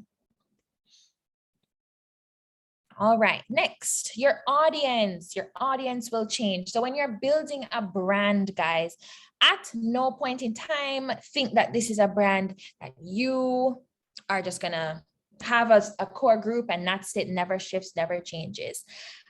As you develop content, as you build your brand, you're going to find what marketers like to call your target audience or your core group. So for me, I realized that I have a target audience of entrepreneurial-minded women between the ages of 20 and 32. Yes. So a lot of the times people that come to me or request consultation or want more advice on how to build their brand, they're usually women, and they're usually between the ages of 20 and 32. Now, may that shift over time? Probably we'll see, but only trend and analysis can really define your target audience. I've only been in business for 2 years. And so, they usually say by year 5, you really would have decided on who your core group is. So don't be too flustered or frustrated as you develop content or you create a product or a service. A lot of the times you may find that it shifts over time, or, maybe you cater to a certain group or a certain audience, and it over time decided, a big shift, just depending on, trends, analysis, and things like that. And I mean, for those of us that do work in corporate environments, 9 to 5s, you will know as you work too that the target audience for that company can shift depending on trend and analysis as well. All right, so we talked about the ugly truth of reputation management. It can be difficult. Embracing your brand can be a bit scary, and your audience is bound to change. Now, we're talking now about how do you make that change? And it really has to be a conscious effort, guys. A lot of the times you may decide to, take your brand serious. Okay, this is my year, breakthrough year, alignment year, but you have to decide consciously. It's not just something that emerges. You have to decide that this is something you're going to take seriously. So you may need to change your social media presence to embrace you. And by that, I do not mean changing, how you dress per se. If you're more of like a chill, relaxed, laid back person, that's just who you are. It builds your authenticity. Be conscious of what you share as well. I like to say that all content is not shareable content, as much as we live in such a shareable age where it's like, I can retweet this or post that. And, some of it is just not what you would consider shareable. A trend that I've realized, and I don't know, I have a personal dislike towards it, but like, for example, funeral services, the fact that Jamaican culture specifically has normalized this, like funeral advertising. It's a bit weird to me, not to mention accidents, like before the person can, God forbid, really rest in peace, it's all over social media. There's just this lack of sentiment surrounding certain things that a lot of people post. And to me, it's because it's just poor media etiquette at the end of the day. And people don't think, like, let's just be honest, people don't think about the family's perspective, friends, other people, loved ones. How might they react to things like that, right? So again, guys, it's all about being conscious. I wish we could do more media etiquette classes, because a lot of the times people are just not media conscious at all. They think everything is shareable. All right. And again, going to the final point, just being wary of the kinds of content you embrace too, because you might not have tweeted it, right? Or you may not have been the original person behind the post, but you shared it or you DM'd it to someone privately. That's you embracing the content at the end of the day, and a comment goes a long way too. So be very conscious of how you decide to show up in these spaces, because I like to say that the internet is a very unforgiving place. So the moment you engage or socialize or retweet or comment on something that is a bit controversial, what have you, you need to stand behind whatever it is that you post or share or engage with as well. All right, the bad and the good. So again, you may feel like you need to change who you are.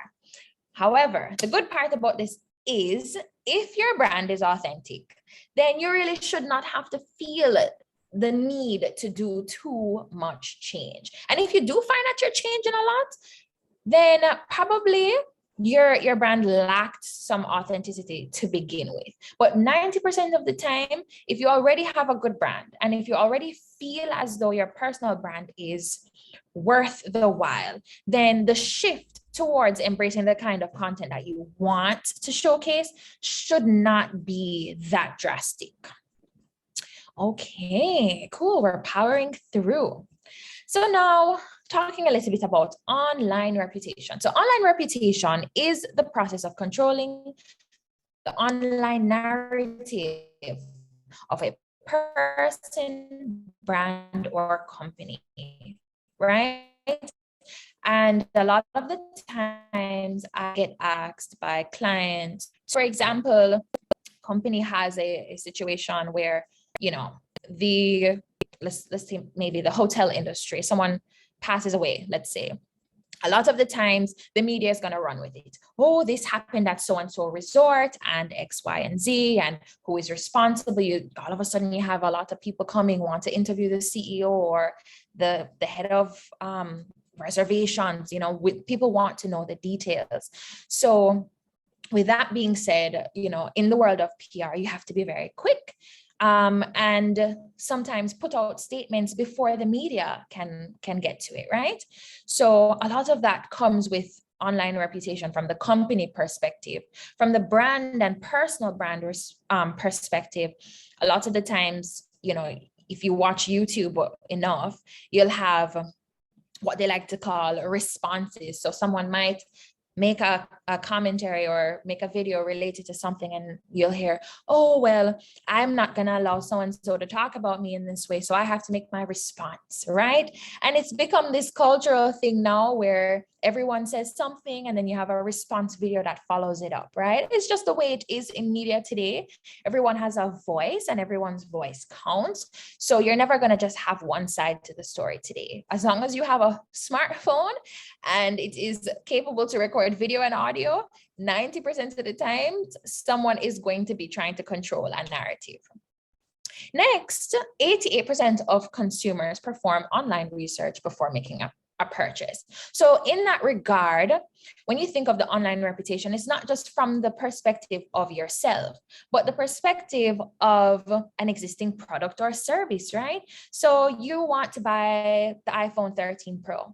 You're going to do your reviews. I mean, spending $1,000 on, an item that is claimed to be one of the best smartphones in the world.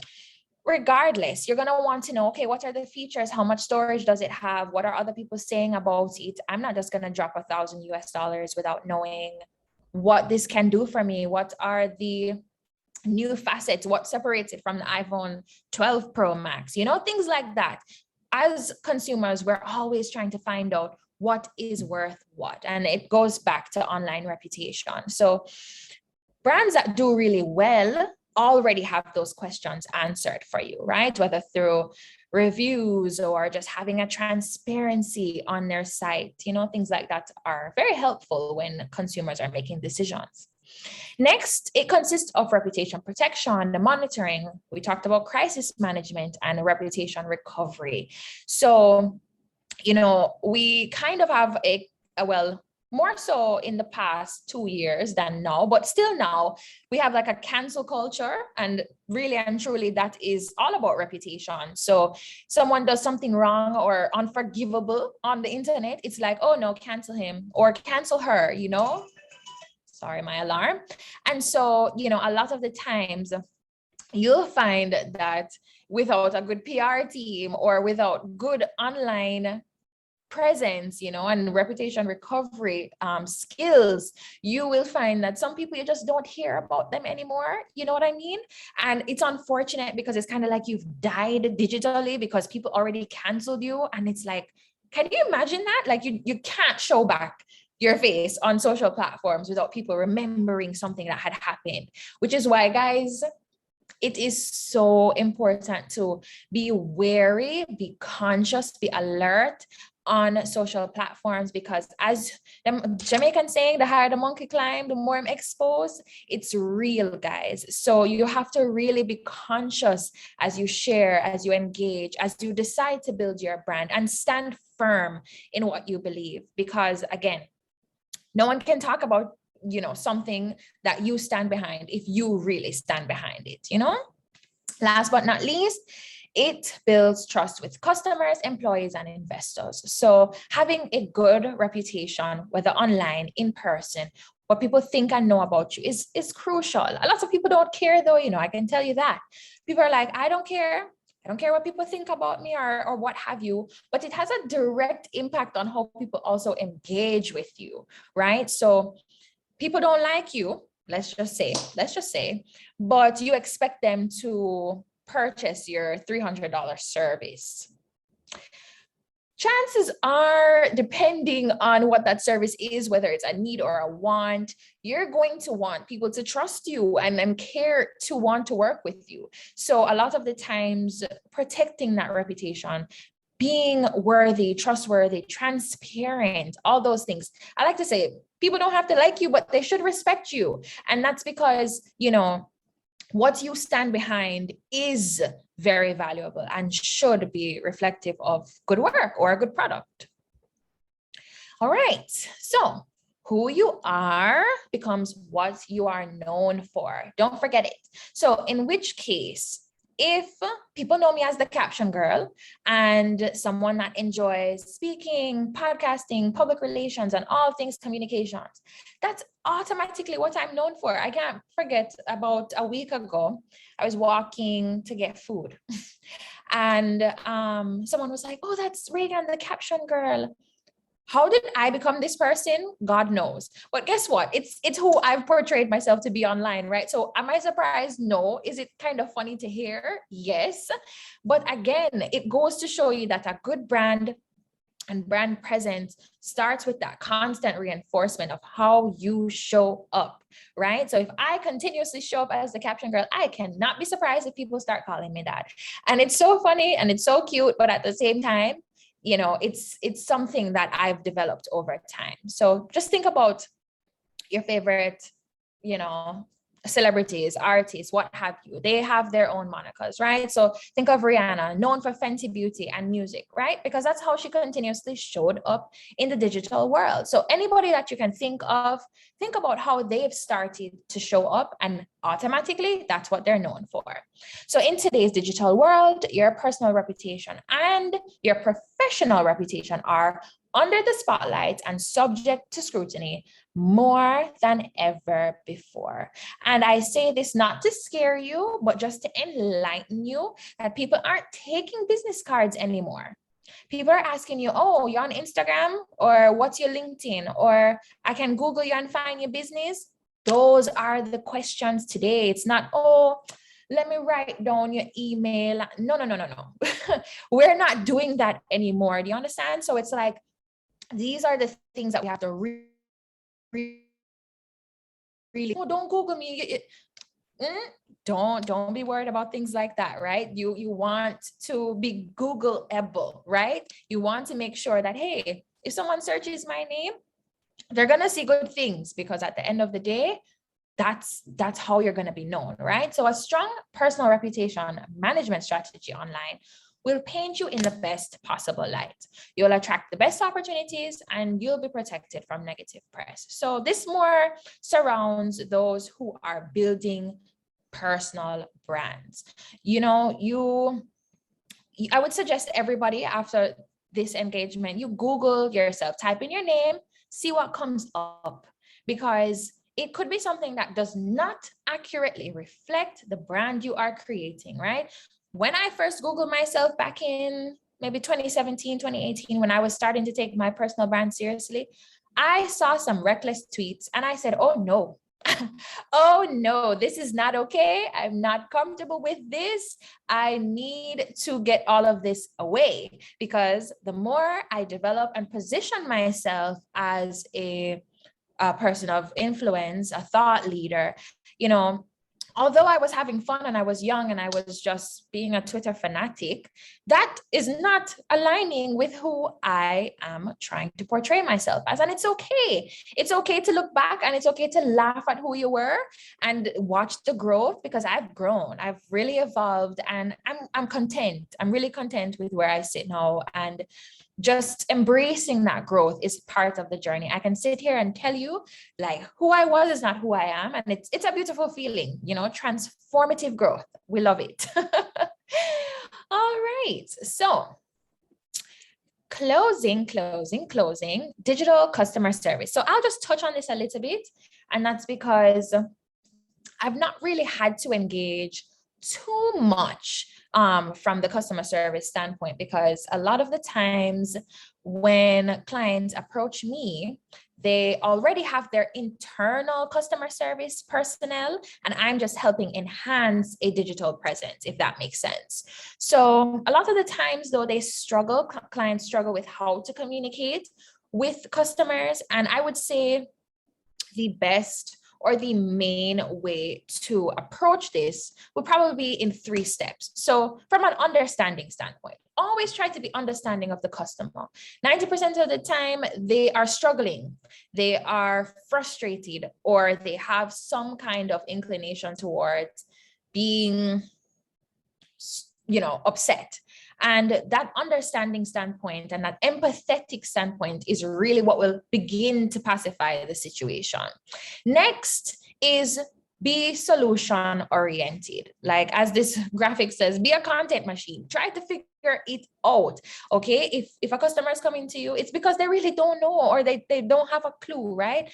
And I don't know, from my experience, again, I'm living in Jamaica now just for 3 years. I was living in the States before this.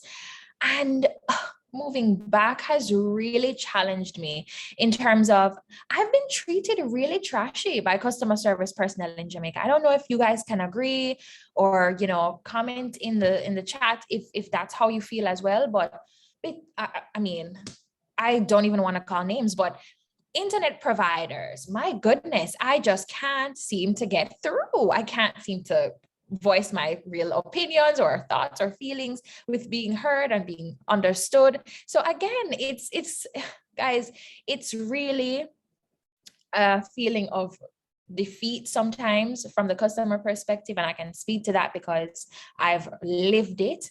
And a lot of the times, man, they just don't have the answers. And I wish customer personnel in Jamaica were more solution oriented and less quick to assume. Let's put it that way. Last but not least, I think the third thing that would really enhance a digital customer service experience would be the follow-ups. Nothing beats follow-up. I really feel like if a ticket was created, let's say, for example, last week, there should be no reason why a month has passed and no one has gotten back to me or asked me whether or not something was resolved. Follow-up is key, because as the customer, I don't want to have to come back with this problem, right? We want to make sure that it was solved, it was managed, it was assessed. You all could have said, good job, 5-star rating, we got the job done, right? Oftentimes it doesn't end up like that though. And there's always room for improvement. So with that being said, that kind of closes out on my presentation. I did have a few more things I wanted to share in this other slide really quick. And that was as it relates to the who you are versus what they see portion of things. And so, as you know, with millennials, right? I'm a millennial. I assume, maybe I'm talking to millennials right now, that we're always seeking unique, authentic experiences, right? So we want to travel, we want to engage, we want to take cute pictures, we want to be, at restaurants and enjoying life, right? A lot of the times we value those things over sometimes materialistic stuff, right? And with that being said, we want to make sure that how we are showing up reflects all those things as well. So you don't have to change who you are. That's really the basis of this online reputation management course in and of itself. I want you to understand that being who you are is the most authentic thing you can do. It's what sells, it's what people gravitate towards. You shouldn't have to feel as though you need to change that. So in which case, sync your brand. If you're a fun-loving person who loves to go and try new restaurants in Kingston, let's just say, and you also have a crochet business that you're managing, sync the two, like let people know, like, listen, I am a foodie. I love doing this, and I love reviewing restaurants, but I also like sitting down with a good novel and crocheting. Those things make you who you are. You shouldn't have to change those things about yourself in order to be respected or liked or for people to follow in. You will find your niche group of people who respect what you do and who want to engage with you and your brand. And yeah, that concludes my presentation. I hope I'm on target. I think I spoke for an hour. Wow, that's a record time. And I see the chat box has blown up. I really don't know what's in there, but let me see if anything relates to questions. All right.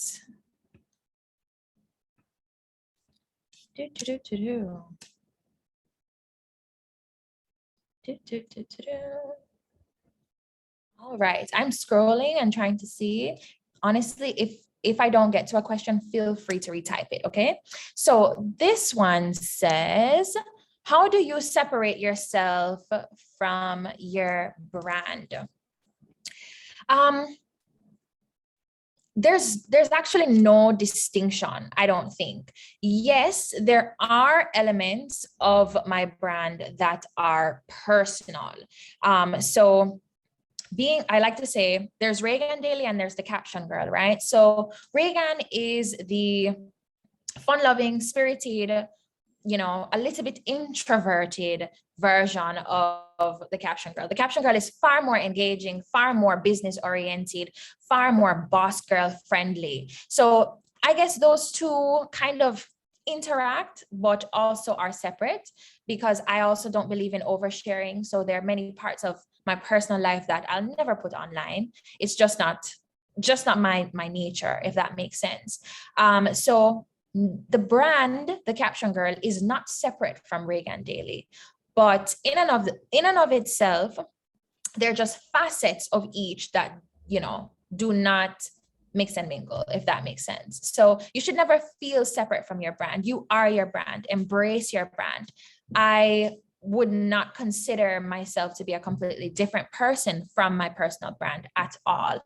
Reagan Daily is the personal side. The Caption Girl is the business side, but both facets of those two things make me who I am. So I hope I answered that question.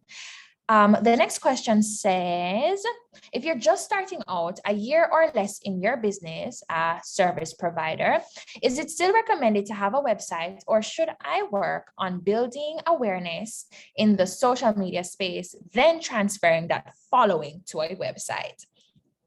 I would say if you have the resources and capabilities to do that simultaneously, you should.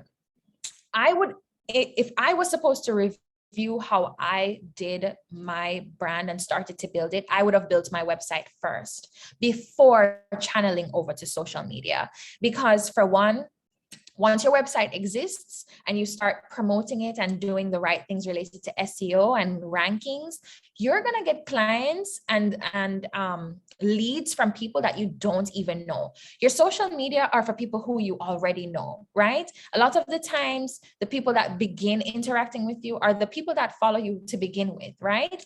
But a lot of the times, the people that I gain as leads on my website are in faraway countries that I've never been to.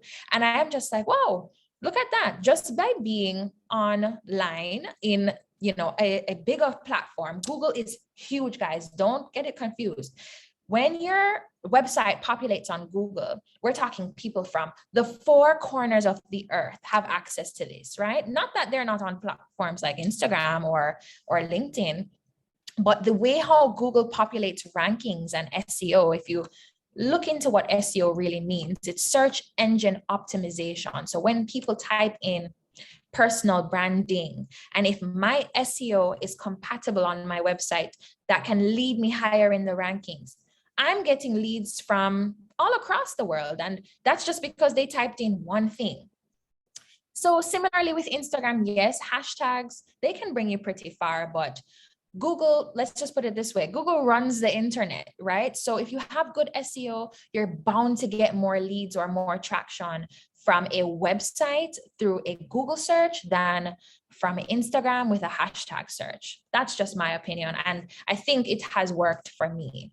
So simultaneously would be good. If you think it's best to do Instagram first based on your target audience, I understand that for sure. But a website should not be too far off in your thinking.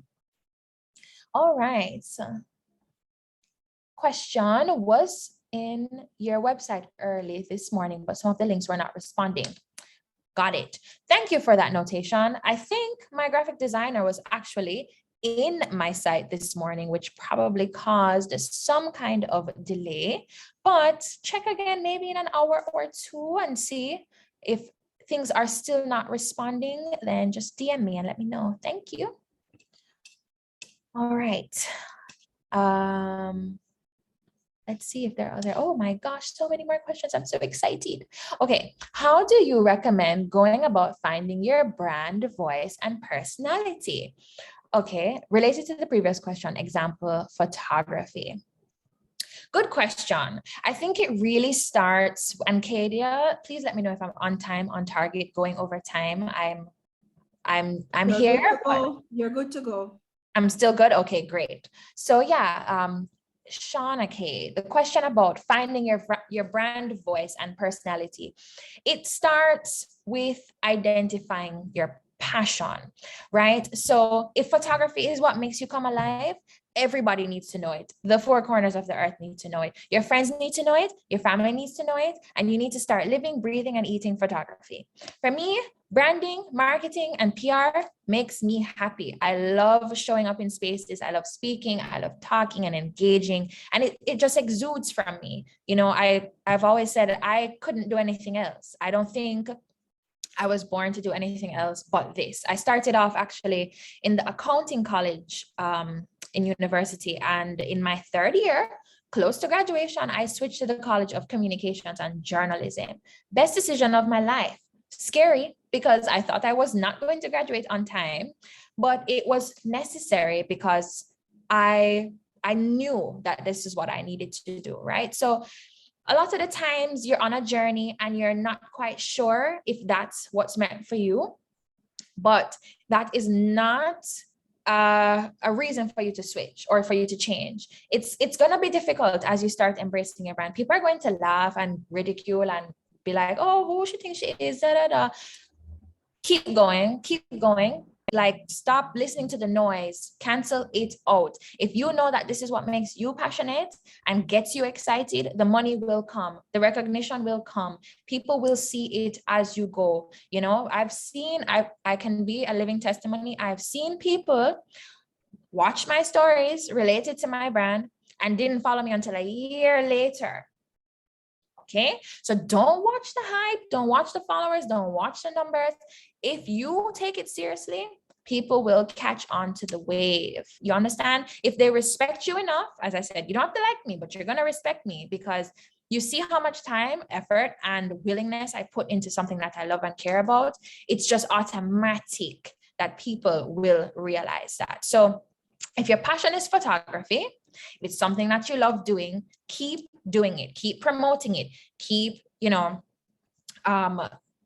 highlighting it on your social platforms. Let people know that Shauna K, she's the photographer girl. She likes doing that. She enjoys all things photography. And before you know it, it will start to click, So it's a process, though. It's not going to happen overnight. I hope that answers your question. Okay. Christina says, what are your suggestions on doing a personal brand audit other than deleting tweets and posts that no longer align? So it's deeper than that for sure, Christina. It is sitting with all facets of your social media. So from your LinkedIn to your Instagram, to your Facebook, to your Twitter, looking at all those platforms and getting a grasp on the kinds of content that you're placing out there. Then it goes into your image. So nothing is wrong with a cute picture at Chilitos, hanging out, whatever, what have you. You're still a person at the end of the day. But if absolutely no pictures align with your brand in a business light, we have an issue, because people just gonna know you to be, oh, this girl that love hang out and drink, and we have to get some kind of acclamation on who you are from what we see as well. So it's not just about what we read about what you've tweeted or what kind of posts you've made, but what do we see online? Does she have any professional headshots? She's a businesswoman, no professional headshots. You know what I mean? So those are the things that people are going to look at and then unfortunately cast their own opinions. You could be the best businesswoman out there. Nobody knows, because they don't see it. They don't see you showing up in a business attire. They don't see any headshots anywhere on your profiles. They're just not, they're just not seeing it. So unfortunately, those things can be difficult, but it's a cross audit. It's more from a perspective of what you've written, what you've posted, and also how you show up imagery wise. So if you can schedule a professional headshot before the end of this year, I suggest you do that. Every year, I make it a point of duty to have new professional headshots taken of me, as well as some lifestyle photographs. And by lifestyle photographs, I mean me typing on my laptop, or me, answering a business call, something like that, which gives more of a reputability surrounding my brand. So I hope that helps. Oh, geez, let's see. Do you recommend using your name as a photography company or a name not related to your name? Shauna K, I like to say, oh, you're welcome. I like to say that your name is powerful, If you can find something catchy or witty that kind of interacts with your name, sure. But if you have photography by Shauna K, it's like, ooh, Shauna K does photography. We don't have any questions. We know what it is. We know it right away, So a lot of the times when dealing with personal brands, the best thing you can do is include your name. Yes. Do you recommend using your personal social pages as your business page? No, I don't recommend it. And that's just because personal is personal, business is business, right? One in and of the same, yes, but I would like to know, like, oh, this is who this person is on a more of like a social space. But when dealing with business, you want to separate it. I just feel like separation is key. It helps with a clearer mind, clearer space. Certain DMs, for example, that go to the Caption Girls Instagram, I can track those more easily than DMs that might come to my personal page. Probably it's just my friend running jokes or sending me a funny meme. I don't want to be distracted by that in my business page. My business page is all about business. It's, hey, how can I help you? What service are you interested in? Those are the kinds of conversations that are on my business page. And I don't want to miss a question, miss an interaction. I want to monitor that in a way that is efficient. All right, Trishana Ferron says, I have a small business and I wish to launch out digitally. Does it make sense to merge your personal Facebook account with your business account to enhance followers, or start the business account from scratch? So that kind of leads back into what Shauna K was saying about separating that business and personal. It really depends. And here's why I say that. You can transform your personal account to feel more businessy, if that makes sense. So by that, I mean doing a complete cleanup. Yes, you might want to keep the followers that are there. So you had 500 followers on Facebook. You don't want to really remove them or just completely lose that audience, right? They might disappear over time as your content changes, but at least you have a starting point. So the only way I would suggest doing that merge in and of itself is by changing the kinds of content that you put on that personal page. You might want to consider creating a business account at some point though, or I think you can change your personal account to a business account if I remember correctly. But either way, it will really be dependent on you shifting the kinds of content that you place on there so people know you mean business on that side. Okay. Can you give tips on keeping the boundaries between your public persona and private life, as you mentioned, oversharing? Good question. Hard response though, because as you grow as a thought leader, an influencer in your field, someone that you would consider someone that shares, right? You find that people automatically just want to know more, whether it's your relationship status, they want to know which hotel you've gone this weekend. They want to know, right? People want to know. That's just how we stay, especially Jamaicans. We just love know. We want to know. We're just in it. We're in it to win it, right? Some people want to know to genuinely support you. Some people want to know to just chat you. And that is just the facts, right? And at the end of the day, you want to make sure that whatever it is you share, you are comfortable with it being talked about. And that's just what I like to narrow it down to. You share your relationship, people are going to talk about it. You share that you got a new car, but it crashed last week, people are going to talk about it. It's just what it is. So be prepared to only share the content that you want people to talk about. It's social media. People socialize on the media. They're going to share your post. They're going to talk about it. They're going to comment underneath it. It's what it is because it is social media. People, I like hearing when people say, oh, well, why them so enough? Why them can't just mind them business? It's like, they probably would mind the business that, served them if you didn't share it, like I really feel like as long as it's shared, it's talkable about, unfortunately. So just be prepared to be yourself. Don't try to like limit what you share and say, Lord Jesus, people go talk about this, but they will. People will talk. And again, you have genuine supporters, people that really love, care about you, want to see you do well, want to see you win. But be minded that the opposite is true. There are people that don't want to see you win, don't really engage with you the way you would want them to, will talk about you, support you today, don't share your post tomorrow. It's the world of social. So just be prepared for things like that. But again, don't share content that you don't want people to talk about, whether negatively or positively. All right. Nicolos, I think it's Nicolos Sylvester. How often do you relaunch your website? So my first website was launched in 2019. So it's now 2022 and I just launched yesterday. So about 3 years. Yeah. And I think that's because again, like we talked about how brands can change, audiences can change. I needed a relaunch because there was a big shift in the kinds of content that I wanted to produce and the audience I wanted to attract. So I had to do a big shift. How do you recommend going about finding it? Oh, we did that one already, right? Yeah. Is it advantageous to get international recognition if your target is a local audience? It just depends. I think the recognition will come whether you start right here in your hometown versus, you wanting to get international recognition. And by international, I mean, it varies, right? Like you want to be like in the US recognition or just local to the Caribbean recognition. I feel like if you have a good brand and you feel as though it can serve a wide audience, the recognition portion of it will come with good content.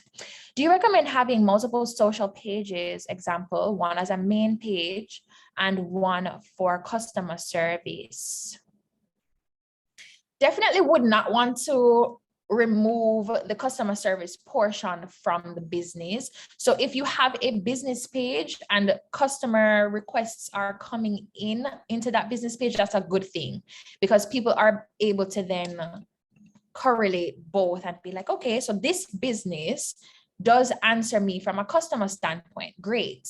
I think unless it's an overwhelming amount of messages coming in from a customer service standpoint where you'd have to separate it and have someone else manage it, I think it's fair to have your main page be the same page that interacts with customer service queries.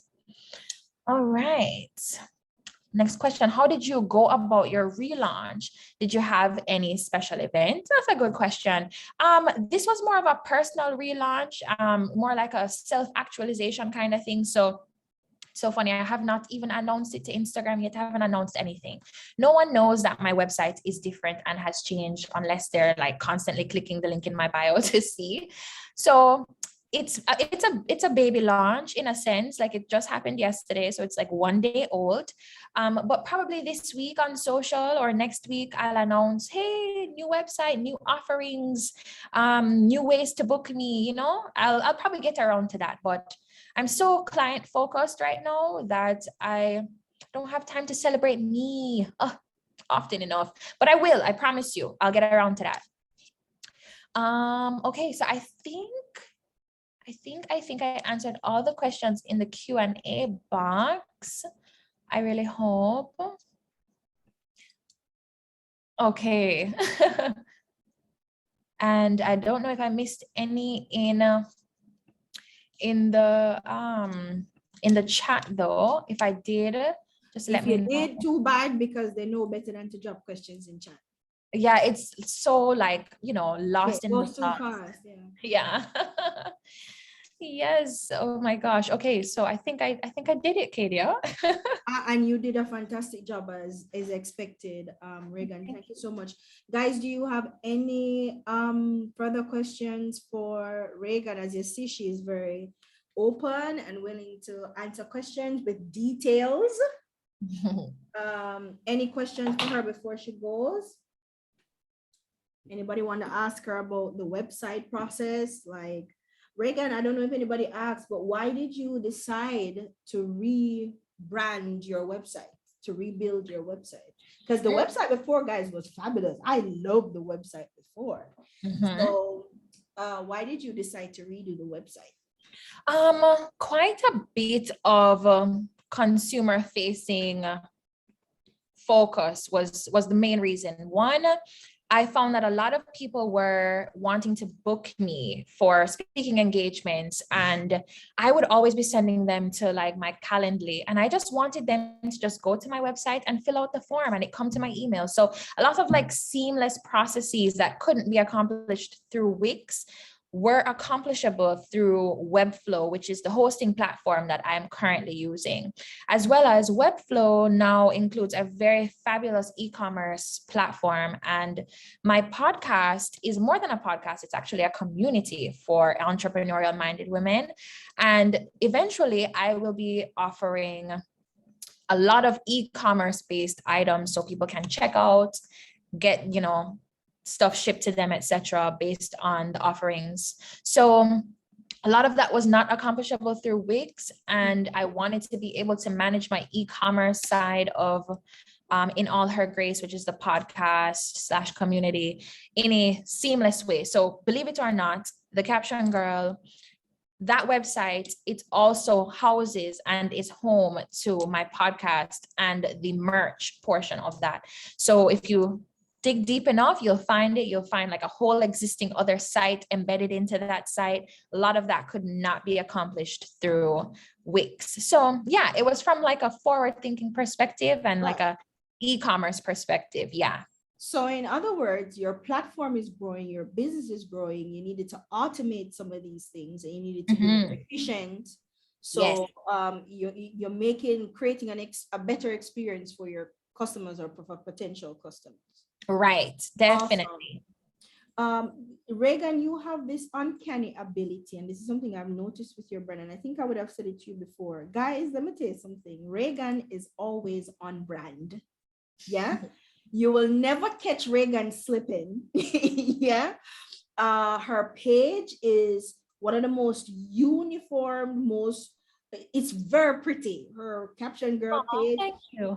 It's informative. She's saying things, but I don't know how she does it. And I know it takes a lot of work to keep that branding so consistent. And if it's one thing I know about Reagan is that her branding for Caption Girl is consistent. How do you do it? Because God knows. It is rough. Easy.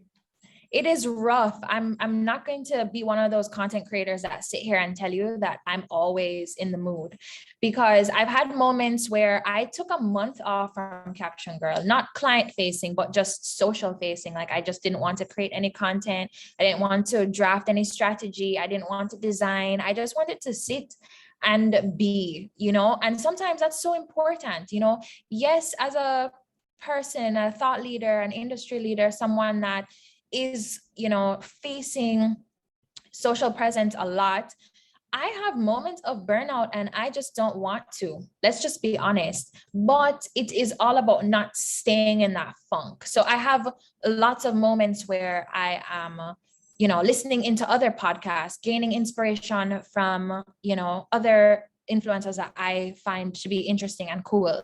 I writing, I journal a whole lot, or I'm listening into sermons online from some of my favorite preachers. And those are some of the things that keep me motivated, because I'm not just gonna sit here and admit that I'm always on. There are days where I am off and I'm just not on social. Funny enough, I have a timer on my Instagram. I think it's like an hour a day. So when that timer times out, I am clocked out. I'm just not there, and that's because if you find yourself being too social focused, you miss the essence of what you do and what kinds of work you want to share, and you don't want to experience burnout when you are supposed to be showing up. So a lot of it though is constant planning. I'm always in planning mode. So, excuse me, I have an internal graphic designer that I work like this with. So a lot of the communication goes back and forth between me and her. She understands my vision completely, and it's good to find that partner, somebody that literally gets you and gets your brand. Because yes, I can design. I started off designing content for the Caption Girl myself, and I was like, oh no, I cannot keep doing this. I need someone that gets me. So when you find someone that gets you and respects your vision as well, it's like match made in heaven, to be honest. So days where I'm like, honestly, I'll communicate to her. I'm like, I'm not feeling it. I'm going to be offline for the next 48 hours. She's like, don't worry. I already got the vision. I'm going to create now. So it's like this ebb and flow process, which, God has really blessed me in being able to find people along my journey that respect the work I do and, want to be a part of it too. Sorry. Hi. Awesome. I'm going to share a video. Remember that video that we did? A people and product video. Mm-hmm. That was one of my favorite ones. And I love that one. Yeah, you really went into your process, talking about how you work with your team and all that good stuff, guys. I'm gonna share the video now in the chat. It's on Instagram. If you go to the Digital Jamaica's Instagram page and you scroll down, you'll see the video. Reagan, also, how did you come up with the branding itself? Because the branding don't look Jamaican, and I think I would have said this to you before. It looks very fine, and I think that has elevated your brand. Was that intentional? How did you come up with the branding concept? Guys, please listen to this carefully. Yeah, so the Caption Girl, the name in and of itself, emerged from me just doing what I loved, which was literally writing social media captions for small businesses. It started off with me realizing I had a very dope ability to write. Like I could write really, really well. And I've always knew that, but I didn't know how it would translate. And then I realized like digital marketing became a thing. Like it was just something that everyone was talking about, and not everybody could write though. There are a lot of designers, a lot of people who have this witty ability to create really cool graphics, but can they market it well enough? Can they write a nice caption surrounding it? Not really. And being able to write has really been my superpower. So initially, as I said, before I transitioned to the world of entrepreneurship, I was working corporate and working in agency environments, and all of these were based in the US, between Orlando and Miami in Florida specifically. And I worked alongside a graphic designer in an agency, and she was kind of planning her exit, and so was I. I mean, it's not that we didn't enjoy working at that place. It's just that we knew our calling was bigger than that environment. And she was like, honestly, if you decide to, submit your resignation or what have you, I will design your branding. And I was like, really? She's like, yeah, I feel like I know exactly what you want, because she's worked alongside me for over 2 years. So she knows my writing style. She knows my, personality well enough. And she's like, yeah, I'll sit with it. And I'll create it for you. And I was like, okay, well, we'll see. And I sat with that, and I didn't approach her until like 2 years later. And I was like, remember when you said you would help me develop a brand for, my personal brand? She's like, yeah. And I'm like, I finally came up with what my name is. I'm the caption girl. From there, she was like, I got it. Say no more. And in fact, I would really like to share with you the brand guide that she came up with for that, because when I saw that, I knew that this was going to be golden. And it, for me, from there, it was just history. I was like, okay, I really feel connected to what you've created here. And it's interesting how I met again people along the way, the graphic designer that I have now, because she, even though we're still really good friends, she works on individualized projects now. No time for me. We check in like once a month. I still tell her to this day how much I, appreciate and love her so much for like dedicating her time towards creating the origin of the caption girl. But yeah, it emerged. And I mean, like, yeah, she is American. She's an American graphic designer, and her style to this day is amazing. Like, she's one of the best graphic artists I know to date. I'll always recommend her for just about anything. And I owe everything to her for coming up with the vision for it. And like, I've been able to kind of master what she started. And yeah, I think that's kind of where it all began, with a friendship. All right, good stuff. Okay, so we have some more questions in the chat. What are some things that you would do if you were launching a brand new website to generate traffic? I don't know who's asking that question, because we did go over SEO already, and we did go over Google advertising already. So not sure if you're not making the connection between those things, but Reagan, how would you, now that you're launching your new website, because you've launched a new website, what are some of the things that you're going to do to market that website and generate traffic to that site? So sitting with SEO is probably the most painstaking part, but definitely sitting with SEO. And again, SEO is search engine optimization.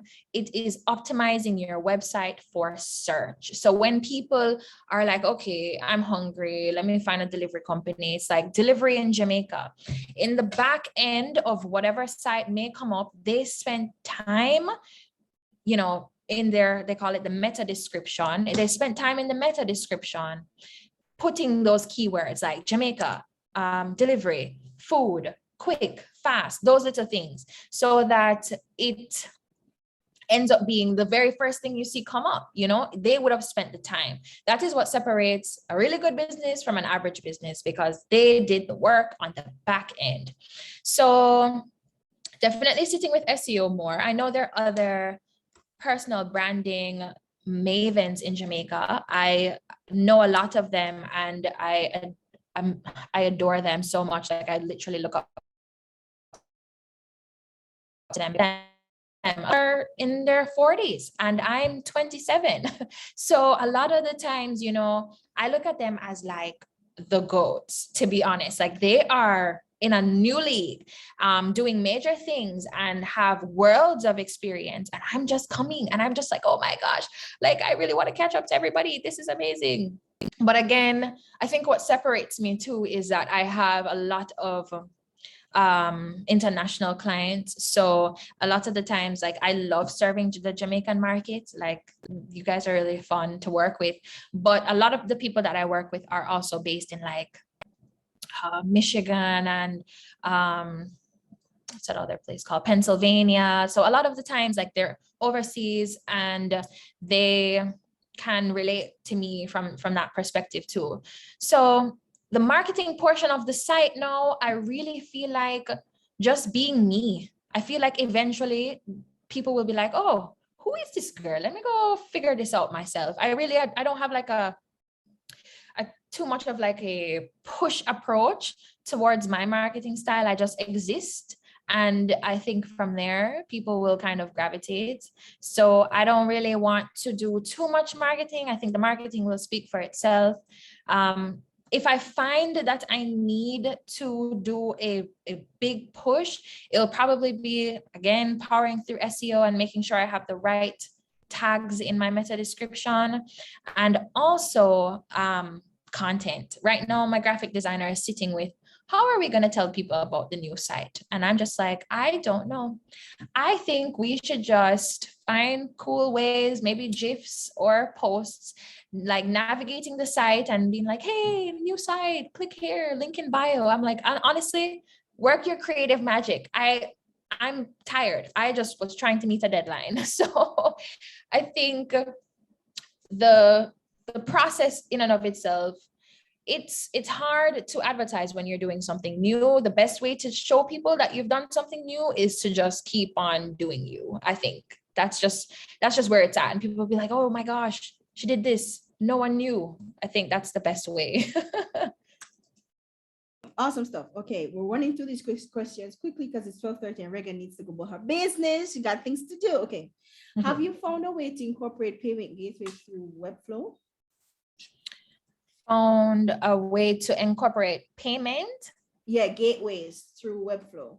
Okay, so the only payment options on Webflow currently are Stripe and PayPal.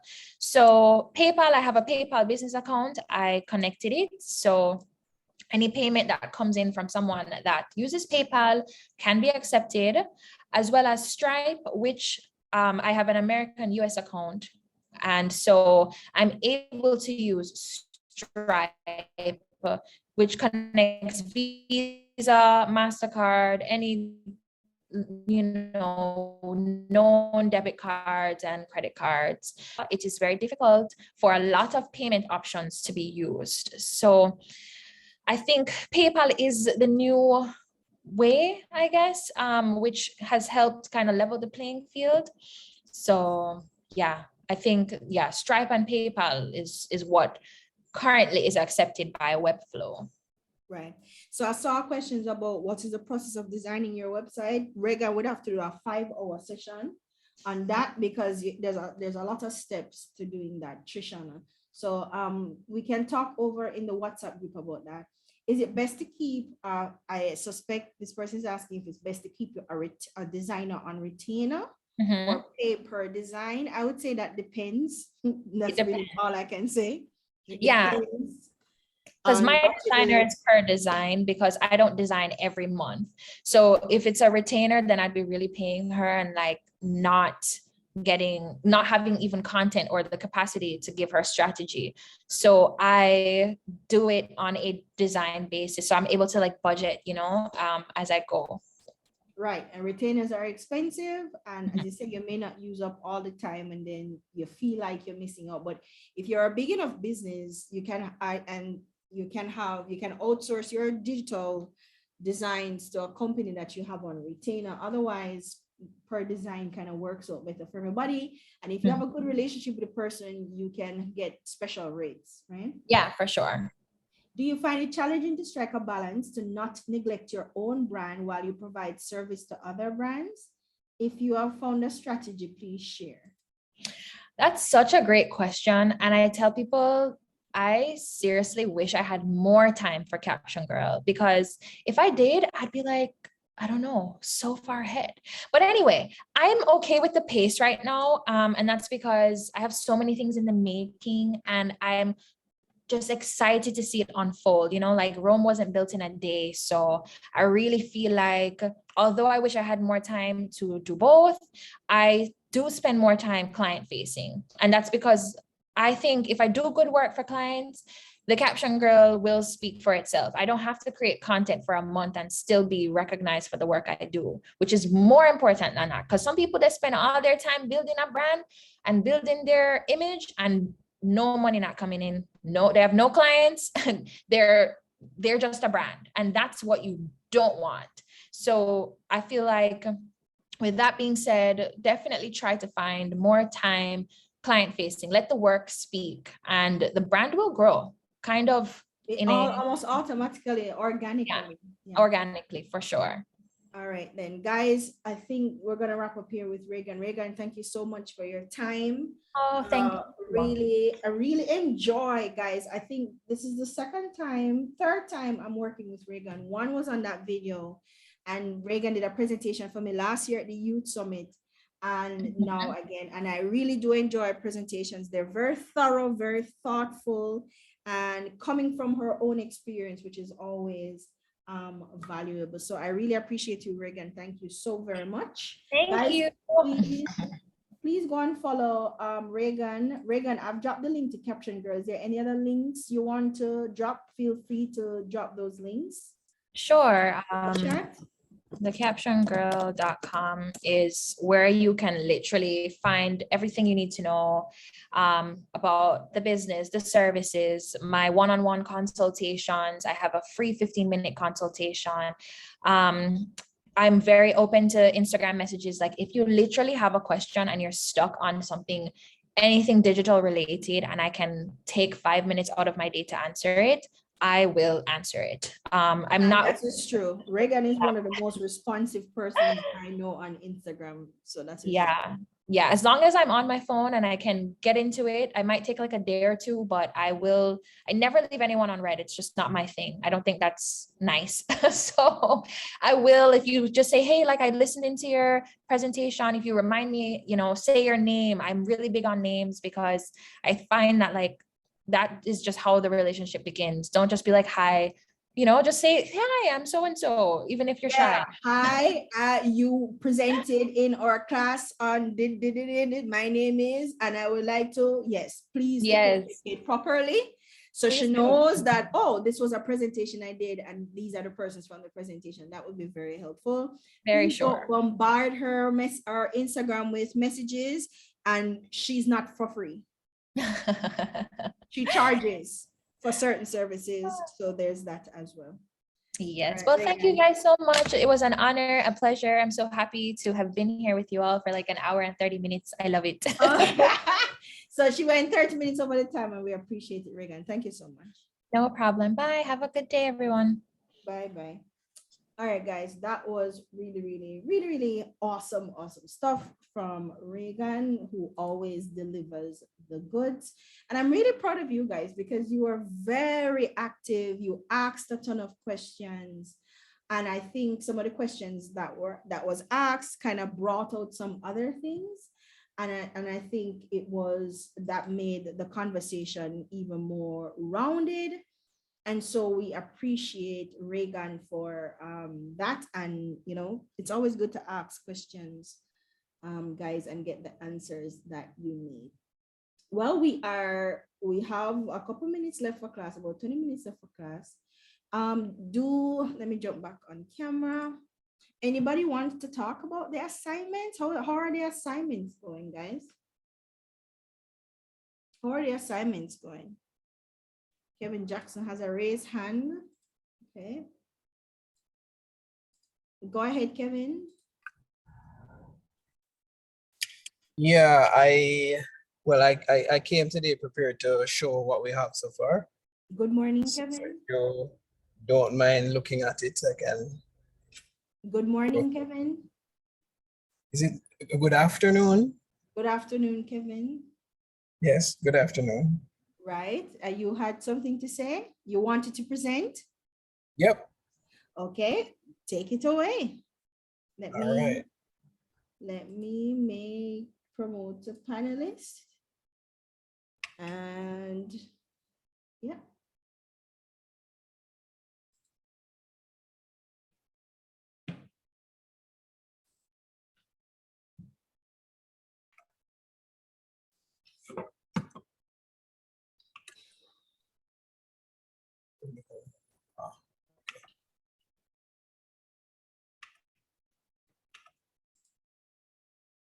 All right. It says host disabled participant screen sharing. Oh, sorry. Yeah. Go ahead. Aim for camera. All You right. can go ahead. You want to turn on your camera? That's up to you. Usually if I'm talking, I usually turn on the camera, but that's because I'm a teacher, so. There you go. You can turn your camera on.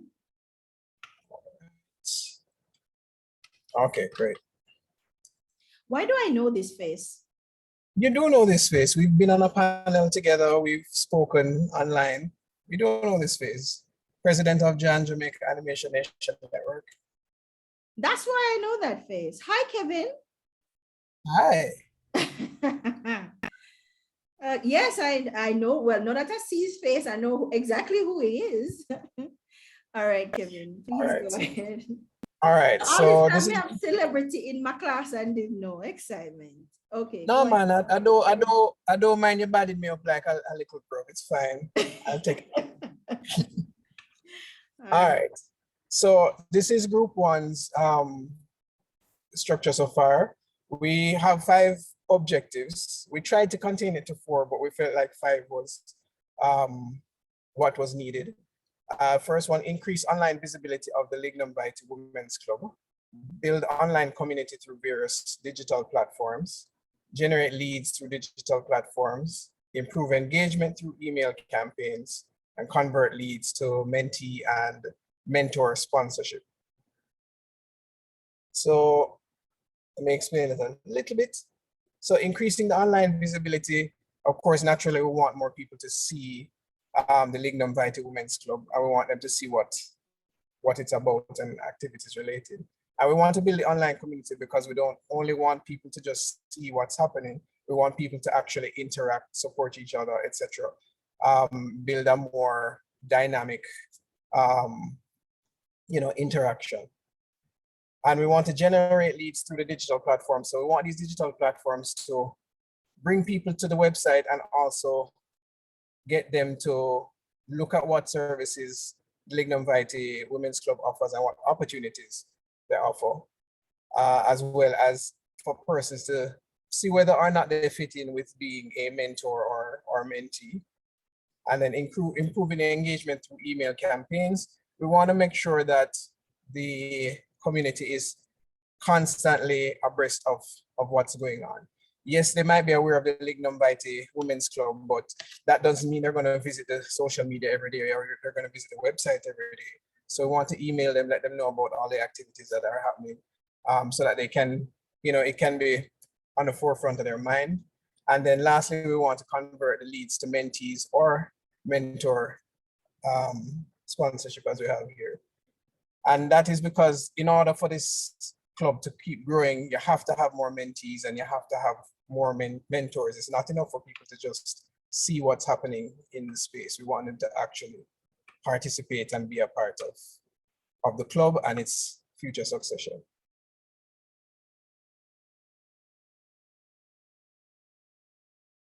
I'm not sure what's happening, Kevin, but I think Kevin is frozen. So the KPIs that we have, remember,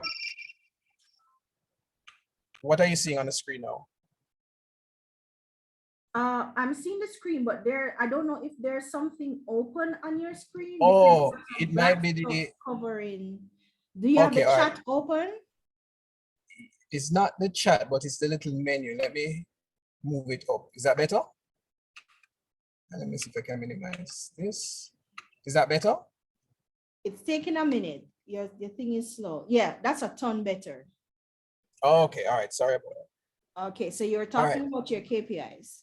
Right. So new membership form signups by mentees and mentors increased by 10% per quarter. That's one of our targets. And increasing community engagement by 10% per quarter on the digital platforms. So KPI 2 will be taking care of goals 3 and 5, and KPI 1 will be taking care of 1 to 4 basically. And there is some overlap as well.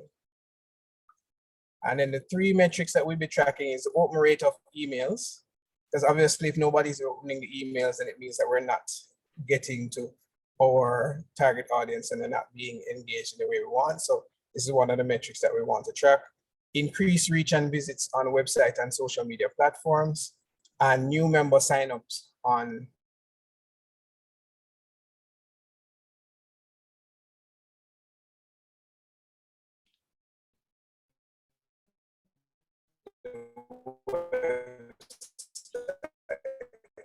Not sure what's going on with your internet, Kevin, but it's Once they're new member signups, we know that.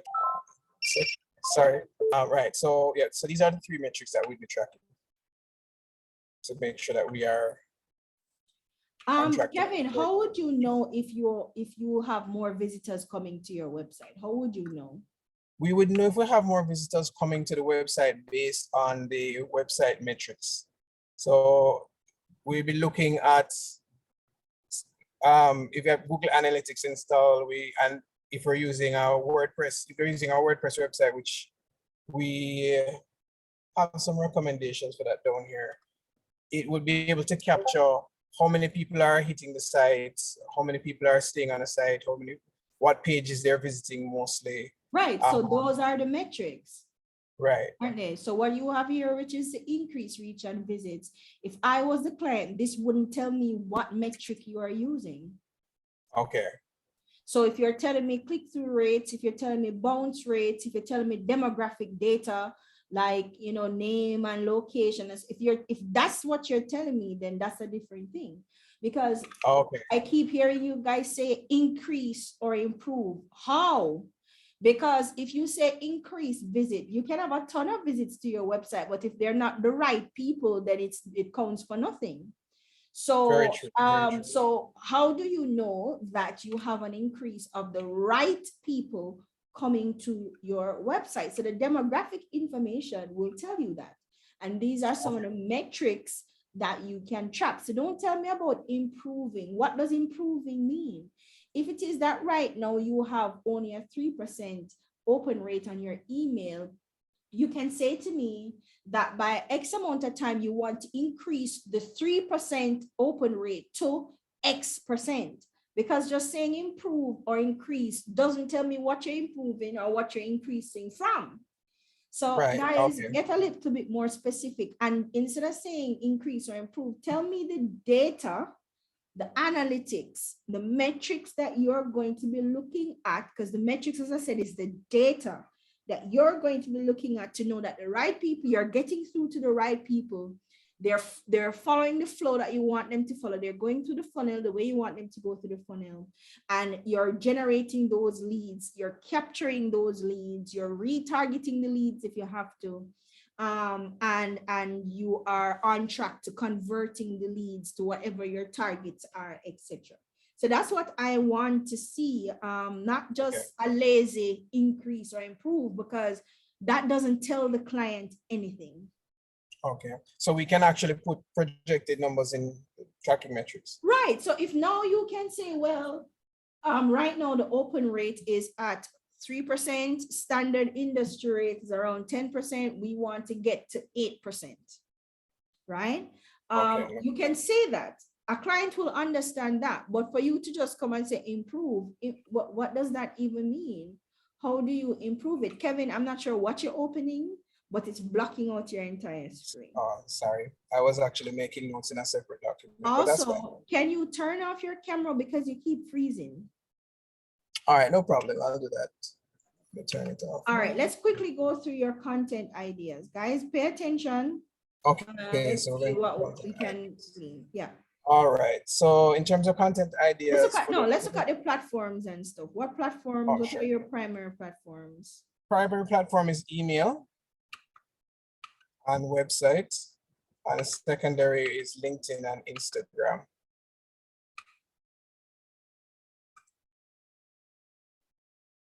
So who are you trying to reach with your emails?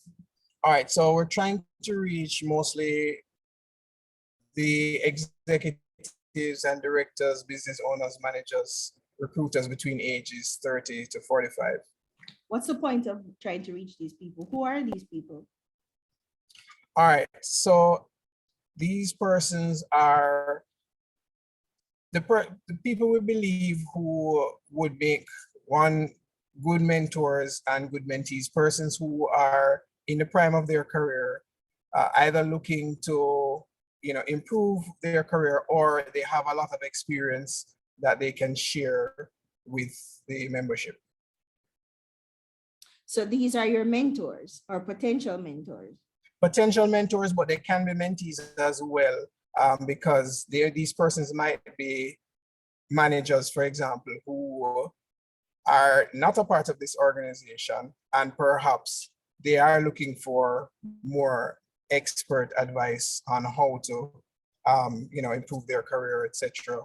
In the But last yes, class, we had definitely. a conversation. Sure. The last time we did this, we had a conversation, and in the case study, it says young, up and coming. How you get to 30 to 45 for young, up and coming? Well, If part they're of already the- an executive or a director or a business owner, they're not up and coming or young, up and coming. Well, okay, they're not young up and coming, but they can be up and coming, because someone may have either switched careers at this age, or they're still stagnant. They haven't grown or haven't been growing and need to figure out how to get to that next level. Facts, not in evidence. That is what I would say as an attorney. Nowhere in the case study I gave you guys did I even suggest anything of the sort. And this is what you guys keep doing. You guys keep imbuing things. You guys keep putting things into the case study and not addressing the actual case study itself. Now, the case study allows for room to speculate and all these things, because surely you don't have all the numbers and stuff. But if I say young up and coming girls, how did we get to people in their 40s who want a new start? Stop putting things there that is not there. Work with the information that you have. Right? This is not one of the areas that you need to speculate in, because, and there's a reason why I didn't do that, because I wanted to avoid all of this. Right? So guys, stick to the information that you have. The only thing there's room to speculate on is like numbers, like how many social media. You can speculate on that. And even then you really don't have to. But if that helps you to put together a plan, no problem. But don't try to put things there that's not there, or trying to make up scenarios that's unnecessary.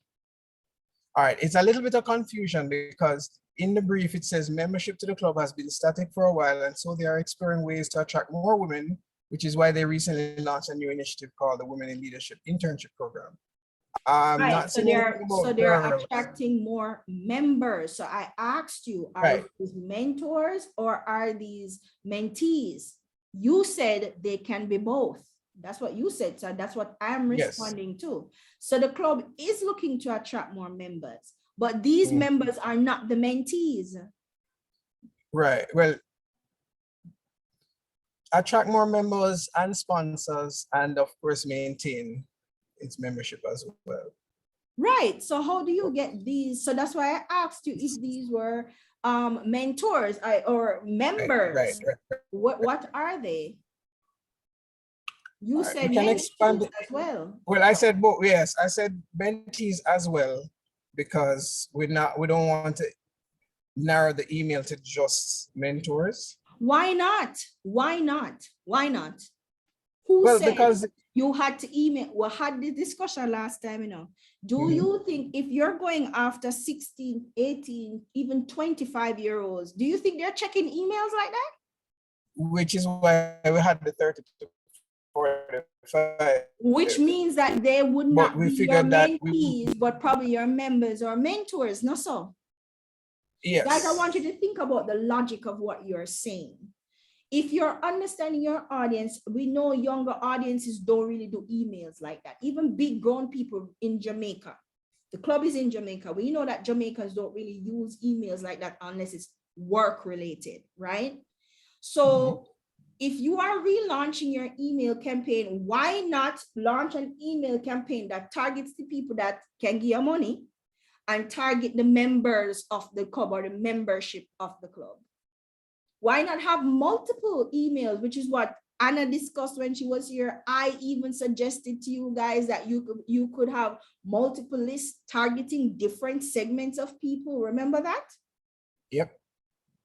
Because I see further down where you say your website is targeting newly graduated young professionals. Newly graduated young professionals are on social media. Are they on websites? Are they going to websites and looking on websites like that? And why would you only be targeting that's the person with something like a website? Guys, a website is a catch-all, you know, a website is for anybody who's searching on the internet. It could be sponsors, it could be members, it could be anybody. So why only focus on one target audience? You're excluding everybody else. You're excluding a potential sponsor. Your website is your home base on the internet. You can be talking to multiple groups of people on your website, right? Because you have traffic coming from your website. So if you said to me that you are building a club website where you can have members, members can sign up on the website, you can probably have a member login section on the website, which is probably why young people would go to the website, because there's a members login area, right? So you maybe have a members login, you could have a donate button on the website where everybody can donate to the club. Sponsors can donate directly to the club using the PayPal donate button or something. Guys, I'm looking for you to think about how these things work in the real world, and ways that you can use these platforms to really make an impact on a brand, your brand, with a personal brand or business. And I just don't think you guys are thinking it through thoroughly, because on the opposite side of you guys putting things in the case study that's not there is you guys thinking you're limiting yourselves in a way, right? You're actually boxing yourselves in when you do things like this, right? And so in this way, you're not really telling me how you are going to effectively leverage these platforms and all the features that you can optimize on these platforms. I've heard nobody talk about SEO so far. I've not heard one person, and forgive me if I misheard or I'm not remembering, I've not yet heard one person talk about SEO. I mean, yes, you can use social media to generate traffic to your site, but social media alone is not going to help you. What about your SEO? Reagan just talked about your metadata on your website and stuff like that. You're limiting yourselves, you're not being imaginative, and then you're putting in things, you're burdening yourself with things that you don't need to burden yourself on, because I never asked you for that. Or the case study that I gave you did not mention that at all, or there's no reason to bring that into it because you have enough to deal with already in the case study. You understand? Yes, got it. Right. There are multiple things you guys can do with a website. I think I heard somebody say blog, but there was no elaboration on a blog.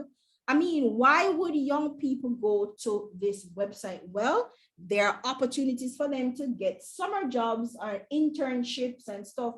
That is what will attract that audience to it. But there's also a segment where you're showcasing sponsors and all the work that you've done. Sponsors would be interested in that. There's also a membership login. Members would be interested in that area. Mentors, you're talking to mentors. Mentors can come and they can sign up there. They can either be a long-term mentor or a short-term thing or something that will attract these people to the website, will make them want to sign up for the email so they can get regular updates about what the club is doing, how they can get involved in club activities. I don't hear anybody talk about club activities that would actually make people interested. I don't hear anybody talking about incentivizing people to join the club, whether it's through exposure or whether it's through using or leveraging the networks that you have to help people. That's one way you can incentivize people to join your club. Listen, this is who our founder is. We are a big deal club. These are the big names we have in the club. We have a massive network. You can access our network by becoming a member or a mentor in this club. That's very attractive to people, especially in a market where a links and network do the thing, right? So I just want you guys to think about it a little more. Stop being so timid. I sense a lot of hesitation and anxiety in these things, and it don't really need to be. If you had unlimited creative freedom in the digital space, how would you help this brand grow online? That's the way I want you to think, because there's nothing boxing you in. Except the limits of your imagination and you guys overthinking things and including things that you really don't need to include. Kevin, you can stay on and we can finish going through your content, but everybody else, if you guys want to stay so we can go through, that's fine, but classes has ended for today. I know I promised to get the things up, but I'm having problems with my desktop. But so it's still loading, but it's very slow. And so I'm having problems in that regard, but we can take the conversation over to WhatsApp. Sure. Not you, Kevin. I mean, you want to finish presenting on your content? I'm willing to stick around. Yes. So you can finish presenting. Okay. All right then. Yes. So if you guys want to stay, that's fine. If not, then I will see you guys next week, Wednesday. Have a good and safe holidays. And I will see you for our final presentations. The first set is going next week, Wednesday. So that's group 1 to 5 will be going next week, Wednesday. And then the following, how much groups we have? I think we have 12 groups. I think we have 12 groups. So groups 1 to 6 goes on Wednesday and group 6 to 12 goes, what am I talking about? What am I talking about, guys? I think I have more than that.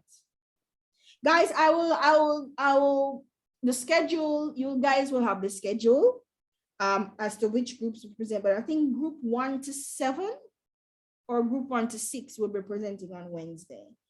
So come prepared for your final presentation to pitch. Remember, I'm going to be the client and you're pitching to me, which means I'm coming with questions, right? And I'm going to be questioning you on your strategy. So come prepared to answer. And as a group, we're going to give you a grade. These grades, guys, don't focus on the grade because the best feedback you can get from the group is that it was a good strategy. They understood it. It's workable, blah, blah, blah. Not the grade, because the grade doesn't really count towards your final assessment grade anyway, which is why I've avoided this grading thing because people tend to get so caught up in it. So let's not focus on that. Let's just focus on having a really good strategy and presenting it really well. Okay. All right, guys. Kevin, back over to you. Okay.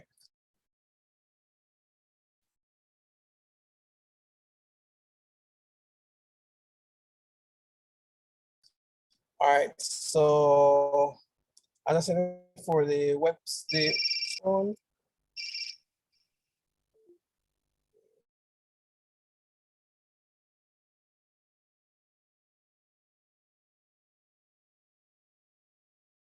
Kevin? All right, sorry about that. Cool. Well, one of our primary platforms, email, is dedicated when you're to sharing. famous, Kevin. Everybody wants to talk to you. Dedicated to sharing relevant industry and club information and encourages professional growth among members and further engagement with Lignum Vitae Women's Club. In Primary terms platform of, focus on sharing general information about its activities and allowing the other community to know about upcoming events. That's it? That's all you want to do with your primary platform? well, I mean, the club is about its different activities and professional growth. So that's what we want to push. All right. Let's see the content. Let's see your content. All right, so the content. So where emails are concerned, in the first quarter, we want to distribute a newsletter monthly to update members on recent club activities. It's going to highlight the members' achievements. We'll have a Woman of the Month segment.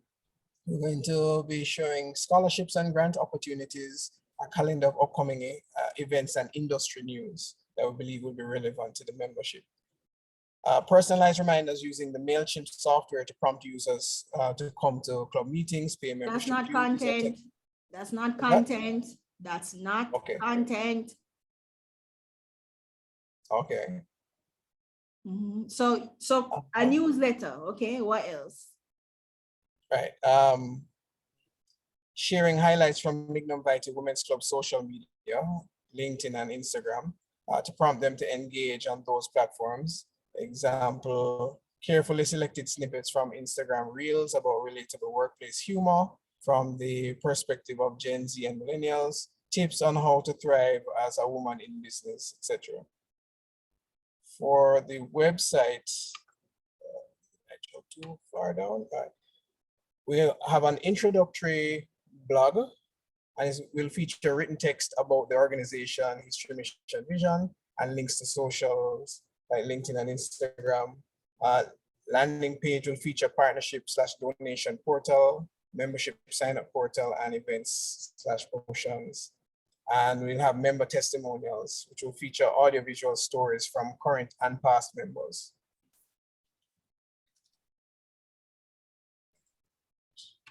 Should I go to section? Is this?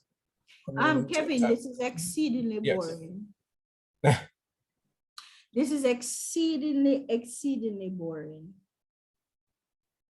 You're thinking about people in 2022. Kevin, would you want to get these newsletters? And be honest now. Do you open newsletters in your email, Kevin? I do actually. What I kind of do. newsletters do you open? Coursera, Cartoon Brew, Toon Boom. So these are emails from either services that you use or industry-related platforms, yeah? Yes, and JAFTA, Jamaica Film and Television Association. Right. So what kind of emails do they send?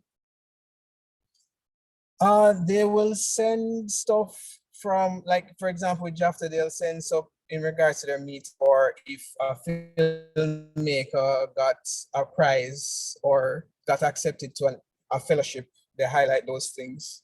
Are you entertained? Are you entertained by these things? You see, I think it would be better if I ask somebody from a team that's younger, because I'm very interested in what's going on in the industry. So it's part, you see, like how you keep saying I'm famous, part of what people come to me for is my knowledge on the industry. So I binge on newsletters that give me industry information. But part of that is because I know. So all the emails that you get is about information. There's no email newsletter that you sign up for entertainment purposes or because you have a personal interest in it? I have a personal interest in all of those. Okay. I don't sign up to anything that's just entertainment. Because I have specific websites for it. Can I ask how old you are, Kevin? I'm 42. 42. Kevin, I'm going to tell you the honest truth. I sign up for a lot of these newsletters, industry related. I find them exceedingly boring. I'm not saying they're not informative. They give information, but how they're presented is extremely boring. And that is going to determine for a lot of people how often they open, how they interact with these emails. Because one, email is not a platform that we use a lot in Jamaica outside of work. True. And what you just described to me sounds like work. Or work related. It is. That's what I say. It's unfair to ask me. It's unfair to ask me. Okay. Do we have any what I was saying is, sorry, Kevin, you were saying? No, I was saying the truth is, part of the reason why I do read those boring things is because I know the younger generation won't, and they want to find the information. So when they come to me, I can give it to them easier. So in a sense, I'm looking at that problem and using that problem as the way that I help to mentor people and guide them. So maybe it really is boring, but I've just accepted the job of looking at Kevin, that. It's not, nothing in the case study was about you. And how I know. If you are a digital marketer, if you're putting together a digital strategy, even if it's your own brand or business, it's not about you. Understood. It's about the audience you're trying to reach and what would be interesting to them, because there's a way that you can present boring yeah, but- information and make it more interesting. Because if you Right. are doing a newsletter that is video based, where you're coming, hey, my name is Kevin Jackson for Lingnam Vitae News, or for Lingnam Vitae, for the Lingnam Vitae Club, and we have some exciting news to share with you guys today in our Monday newsletter. And you are just going through the different things. You're using animations on the screens, you're using pictures on the screens, you're doing all of that kind of stuff. That's way more interesting. And instead of sending them to an email, you can probably send them to YouTube, or send them to YouTube through the email by embedding that in the email. And then when they click on it, it takes them to YouTube. That way you're killing two birds with one stone. Right. I was So going it's off of about the, how I was you going off of the question you asked me specifically. I know, but I'm going after the content that you're presenting here, because people think newsletter and they automatically think it's something that is written. A newsletter can be audio based, it can be video based, it can be multimedia, it can be a lot of different things, but we automatically think something where you write down and send people. Who is going to sit down and read through a newsletter? Well, outside of me and you, because again, you can say it's personal, but there's a lot of professional information in there as well, right? So you kind of have to read it. Right. So how can we make these mediums more interesting and unfortunately more entertaining? Because there's nothing that says information cannot be presented in an entertaining way. Right. Because if your audience is younger and you know that this is kind of what they're into and this is what will grab their interest, then, you know. All right. Just making the notes.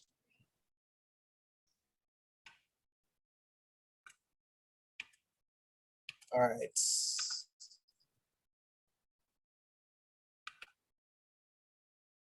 Should I move on to Instagram and LinkedIn? Sure. All right. So for LinkedIn, we have newly graduated young professionals 20 to 29, executive directors, bonus managers, recruiters 30 to 45. So that we have mix of our mentors and mentees. And looking at upcoming events, these are pillars: upcoming events, meetings, workshops, and networking, accomplishments of members, professional tips on starting, attracting, and conducting business, relevant current affairs articles, and resources like scholarships, loans, grants, incubators, discount partners, and mentorship programs. And content-wise, we have here hashtags. All posts will contain contact information and relevant hashtags. For example, well, we have some examples here, and I'll read them out. Written post contents will include promoting upcoming meetings, workshops, networking events, sharing the accomplishments of members, sharing professional tips for women on starting, attracting, and conducting business, sharing articles on current affairs with themes relevant to the association, announcing opportunities like scholarships, loans, grants, incubators, discounts, membership programs. Audiovisual, clean, professional looking images and videos with professional audio will be posted on the platform. Okay. Right. And here on the Is there a reason why nobody so far has chosen Twitter? Is there a reason why none of you guys so far have chosen Twitter? What was the reason why you guys chose LinkedIn and Instagram? All right, so we chose LinkedIn and Instagram because we felt LinkedIn had a more professional image in terms of that's a place where recruiters often are, and it's highly recommended people create, LinkedIn profiles and network in that space for professional connections. And then Instagram now, it is more for the fun side of things, where we'd be sharing, the type of content that would attract younger people, since Instagram seems to be a good. Yeah, but Kevin, just what you said just now sounds fun. Where's the fun stuff then? Well, I'm hoping it's in the Instagram section. Okay, let's see the Instagram for the fun stuff. All right, let's see. Hopefully I'm not lying. Hope you're not set up yourself.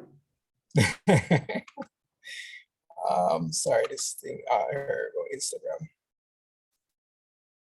Trying to see if I can scroll up in such a way where you guys can see everything. Scroll up in the thing itself. Click with in one of the boxes and then scroll up. Okay. Thanks for that. All right, so this is targeting newly graduated young professionals 20 to 29. And we have here, Instagram will be used as our secondary platform. It will highlight the activities of the Lignum Vitae Women's Club and its membership, as well as promote opportunities and news related to women in business and leadership skills development. In order to optimize engagement, content will be heavily focused on photo and video production. Scrolling across. So we're gonna have a post that highlights various elements of the club activities and various promotional content. Example, Women Crush Wednesday and newsletter highlights, Motivational Mondays, motivational quotes and tips from Jamaican regional and international women business leaders. Example, Audrey Tugwell Henry, President and CEO of Scotiabank. Social media holidays such as International Women's Day and Women's Entrepreneurship Day. There'll also be a highlight, Instagram Live interviews with current and past mentors and mentees, highlighting their experiences in business and the benefits of being a member of the Lignum Vitae Club. Other organizations and institutions that support two women in business in the Why form did of you example. why did you guys do it this way? Who was gonna read through all this? This is very confusing. Why didn't you guys list these things? Can you please I list think it's it? still roughing through it, but let me continue. So the awesome content is what now? Women's Crush Wednesday. Yeah, Motivational Mondays. Right. Question polls. IGTV no longer exists. So there's that. Video reels. 3 to 5 minute feature / podcast with members. What podcast? You never say anything about a podcast. Where is this podcast coming from?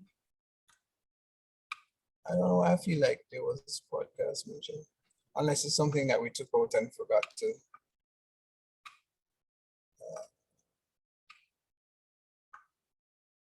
I don't know why you guys limit yourselves. Everybody tell me about Instagram.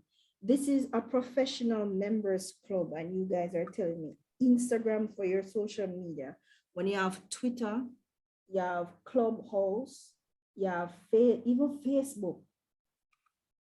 I mean, Instagram, yeah, because the assumption is the audience is there. But remember, audience, you can have the same audience on multiple platforms and they go to the different platforms for different reasons. People go on Instagram for fast and pretty picture and people video. They're not going on Instagram for scholarships and stuff like that. That's a Twitter domain. You don't think so? No, but I'll take your word for it as an expert. Are you on Twitter, Kevin? I am. What are some of the conversations that are happening on Twitter? Celebrity scandals. I'm talking about locally. What are the conversations happening? Okay. Political issues. Right. Crime issues. Okay. Celebrity scandals. You have celebrity scandals on Jamaican Twitter? Yeah, man. Like which celebrity and which scandal we're talking about? Okay. The last time you saw a Jamaican celebrity scandal on Twitter, because I must be using a different Twitter than you.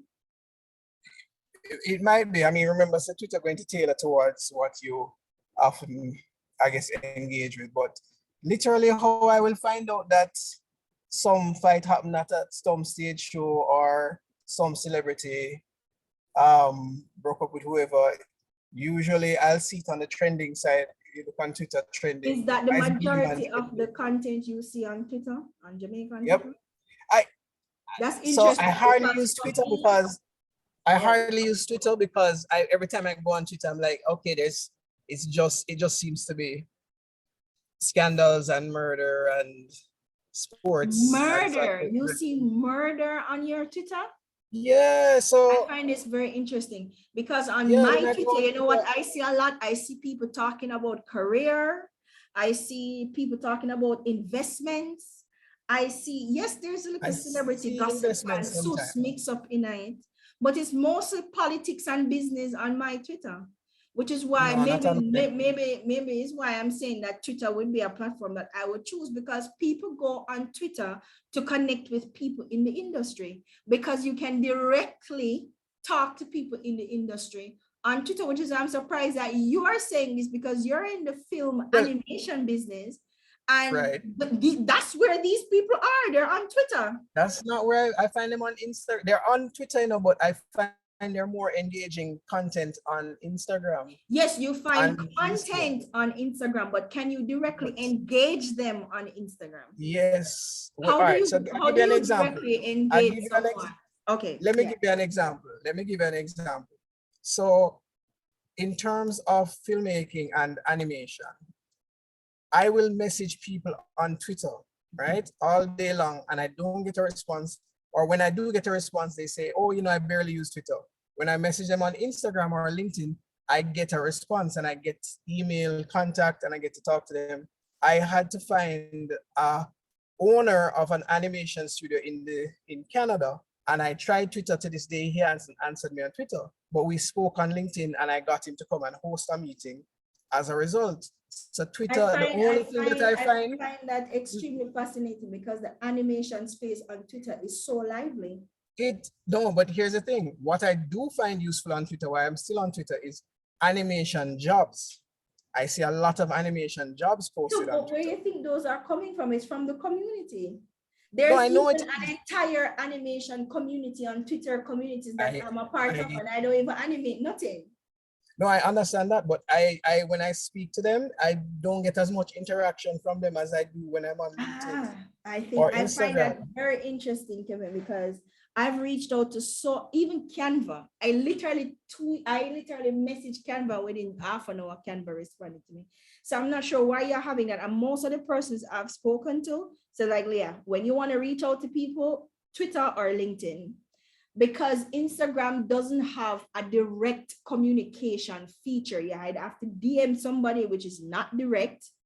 Oh, well, yeah, it is direct, but it's not as direct as I can send a tweet and mention you and you're going to see it, right? So that's what I mean by when I say Twitter is a conversation platform. That's what I mean. You have to get in conversations. You have to do the mention thing. You have to get the retweets, all of that stuff. So I don't know if it is that you may not know how to use Twitter because it's not a platform that you like or you use a lot, or maybe it's how you're interacting on Twitter. But the reason why I brought up Twitter is a lot of young people these days are interested in certain things. Yes, they like this gossip and this scandal and excitement, but they're talking business and investments. You're talking,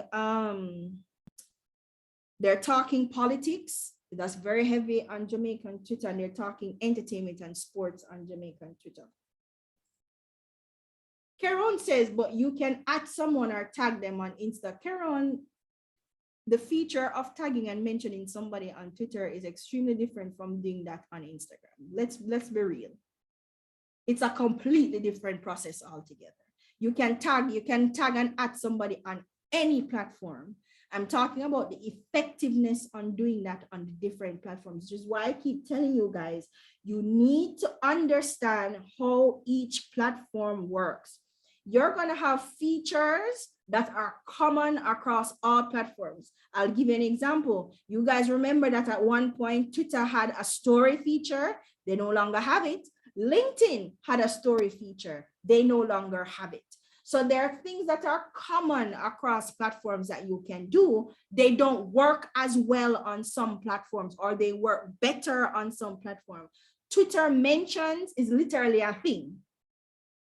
You can mention people on Twitter. You can add people on Twitter, and it's a direct mention and at, and people can search mention. You can even search mentions and at, sorry. You can even search mentions on Twitter to find out who is talking about who, and which is why Twitter has a metric called sentiments. And sentiments look at mentions and retweets and stuff like that to determine what people think about you. So it doesn't work the same way. So sure, you can add someone on Instagram. It does not work the same way. Okay. But guys, the same way, I think that, again, people will be on Instagram. The same audience will be on Facebook. Same audience will probably be on TikTok. But they're going to these different platforms for different things. Personal development, professional development.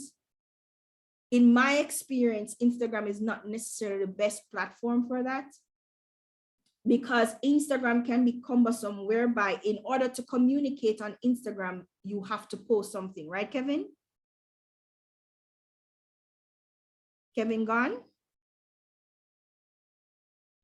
Kevin gone? Kevin got kicked off? Oh, okay. In order for you guys to start any kind of communication on Instagram, you have to post an image or a video. That's not the same thing on Twitter. You can just literally type something and tweet it out. And so there's that cumbersome nature to these, and I shouldn't say cumbersome, but you have to take one particular action before you can actually generate engagement on something. And that action is posting a piece of content. On Twitter, you're really just posting commentary or or opinion or something. You can tag people in that opinion and start an entire message thread just in that conversation. And so a person who is interested in personal development, you start that conversation and you're tagging other people in it and they're contributing to the conversation. I can come and look at that message thread and get so much information from just one Twitter message thread. Right? And a lot of people are jumping in and being tagged, and every time it's retweeted, you're notified. Every time somebody adds something to the conversation, you're notified. That doesn't necessarily happen the same way on Instagram. Sure, people can leave comments on your Instagram and so, but the efficiency of which it happens on Twitter is not the same over on any other platform, to be quite honest with you. So guys, I'm not even trying to convince you that you need to use Twitter, but what I'm saying is I'm tired of everybody telling me about Instagram for everything. In my social media class, where the case study was of a sweetie company, they told me Instagram. The class before that, when it was a paint company, they tell me Instagram. And now this class, when it's a club, I'm hearing Instagram again. And what I'm noticing is that because we know Instagram and we use Instagram, and because we feel everybody's on Instagram, we just say, all right, Instagram. What we fail to realize is that people use these different platforms for different reasons and in different ways. They communicate differently on each platform. And so we need to understand how the platforms work, and we need to understand our audience so we know how they communicate on these platforms, so we can better determine which is the right platform or communication channel for me to go out there and start talking about what I do or what the club does or what the club can do for you. All right, guys, so that's my 2 cents takeaway from, I don't know which group Kevin was in. I think your objectives were good. Your KPIs need work. To just say a 10% increase over, what's the end goal? How does that 10% increase help your end goal? I don't know that. Your metrics need work. Your content ideas are generic, to be quite honest with you, which is why I said to Kevin that they're slightly boring, because this is what you would expect anybody to come and say. There's nothing exciting in there that will go, oh, this is interesting. And that's kind of what I want to get from you guys. I want to get interesting stuff, because you have 3 different audience segments that you are marketing to And I'm just seeing one kind of generalized content that you're putting out, and apparently everybody is supposed to be enthralled by this. And that's not the case. That's not the case. So yes, guys, that's my feedback. Your objectives are good. The content ideas are not bad. I'm not saying they're bad. What I'm saying is that they're generic. And yeah, that's my feedback for that. I think it was a good effort nonetheless. I don't think you guys, based on what you presented, are making the best use of your website platforms or your email platforms. And I'm a little disappointed because in the last class when we had a presentation, I went through, I gave you guys so many ideas with the email and the website and stuff, and I'm still seeing this generic thing. I hear nobody talking about maybe badges for members or mentees, or no kind of incentivizing, no kind of gamification, no kind of anything like that that would make people actually want to interact with your brand off of social media, or, you know, make them want to intentionally come and visit your website. You know, you don't want your website to be somewhere where they visit only when they're interested in scholarships. You want it to be somewhere that they go to stay updated on information, to get career advice. You know, I hear nobody talking about creating a career blog. I hear nobody talking about getting some of these mentees to actually contribute to the blog, write their own experience. I hear none of you mentioned a junior club. Nobody mentioned a junior club. Guys, you are limited by your own imagination and by your own lack of creativity, right? Because there are things that you can do that will make this interesting.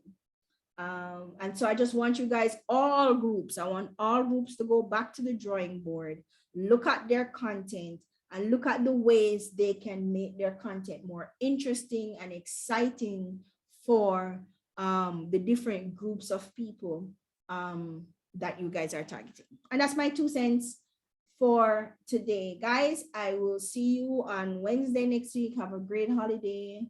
Look out for the quiz on Friday and the video uploads between today and tomorrow. All right, guys, take care. Bye.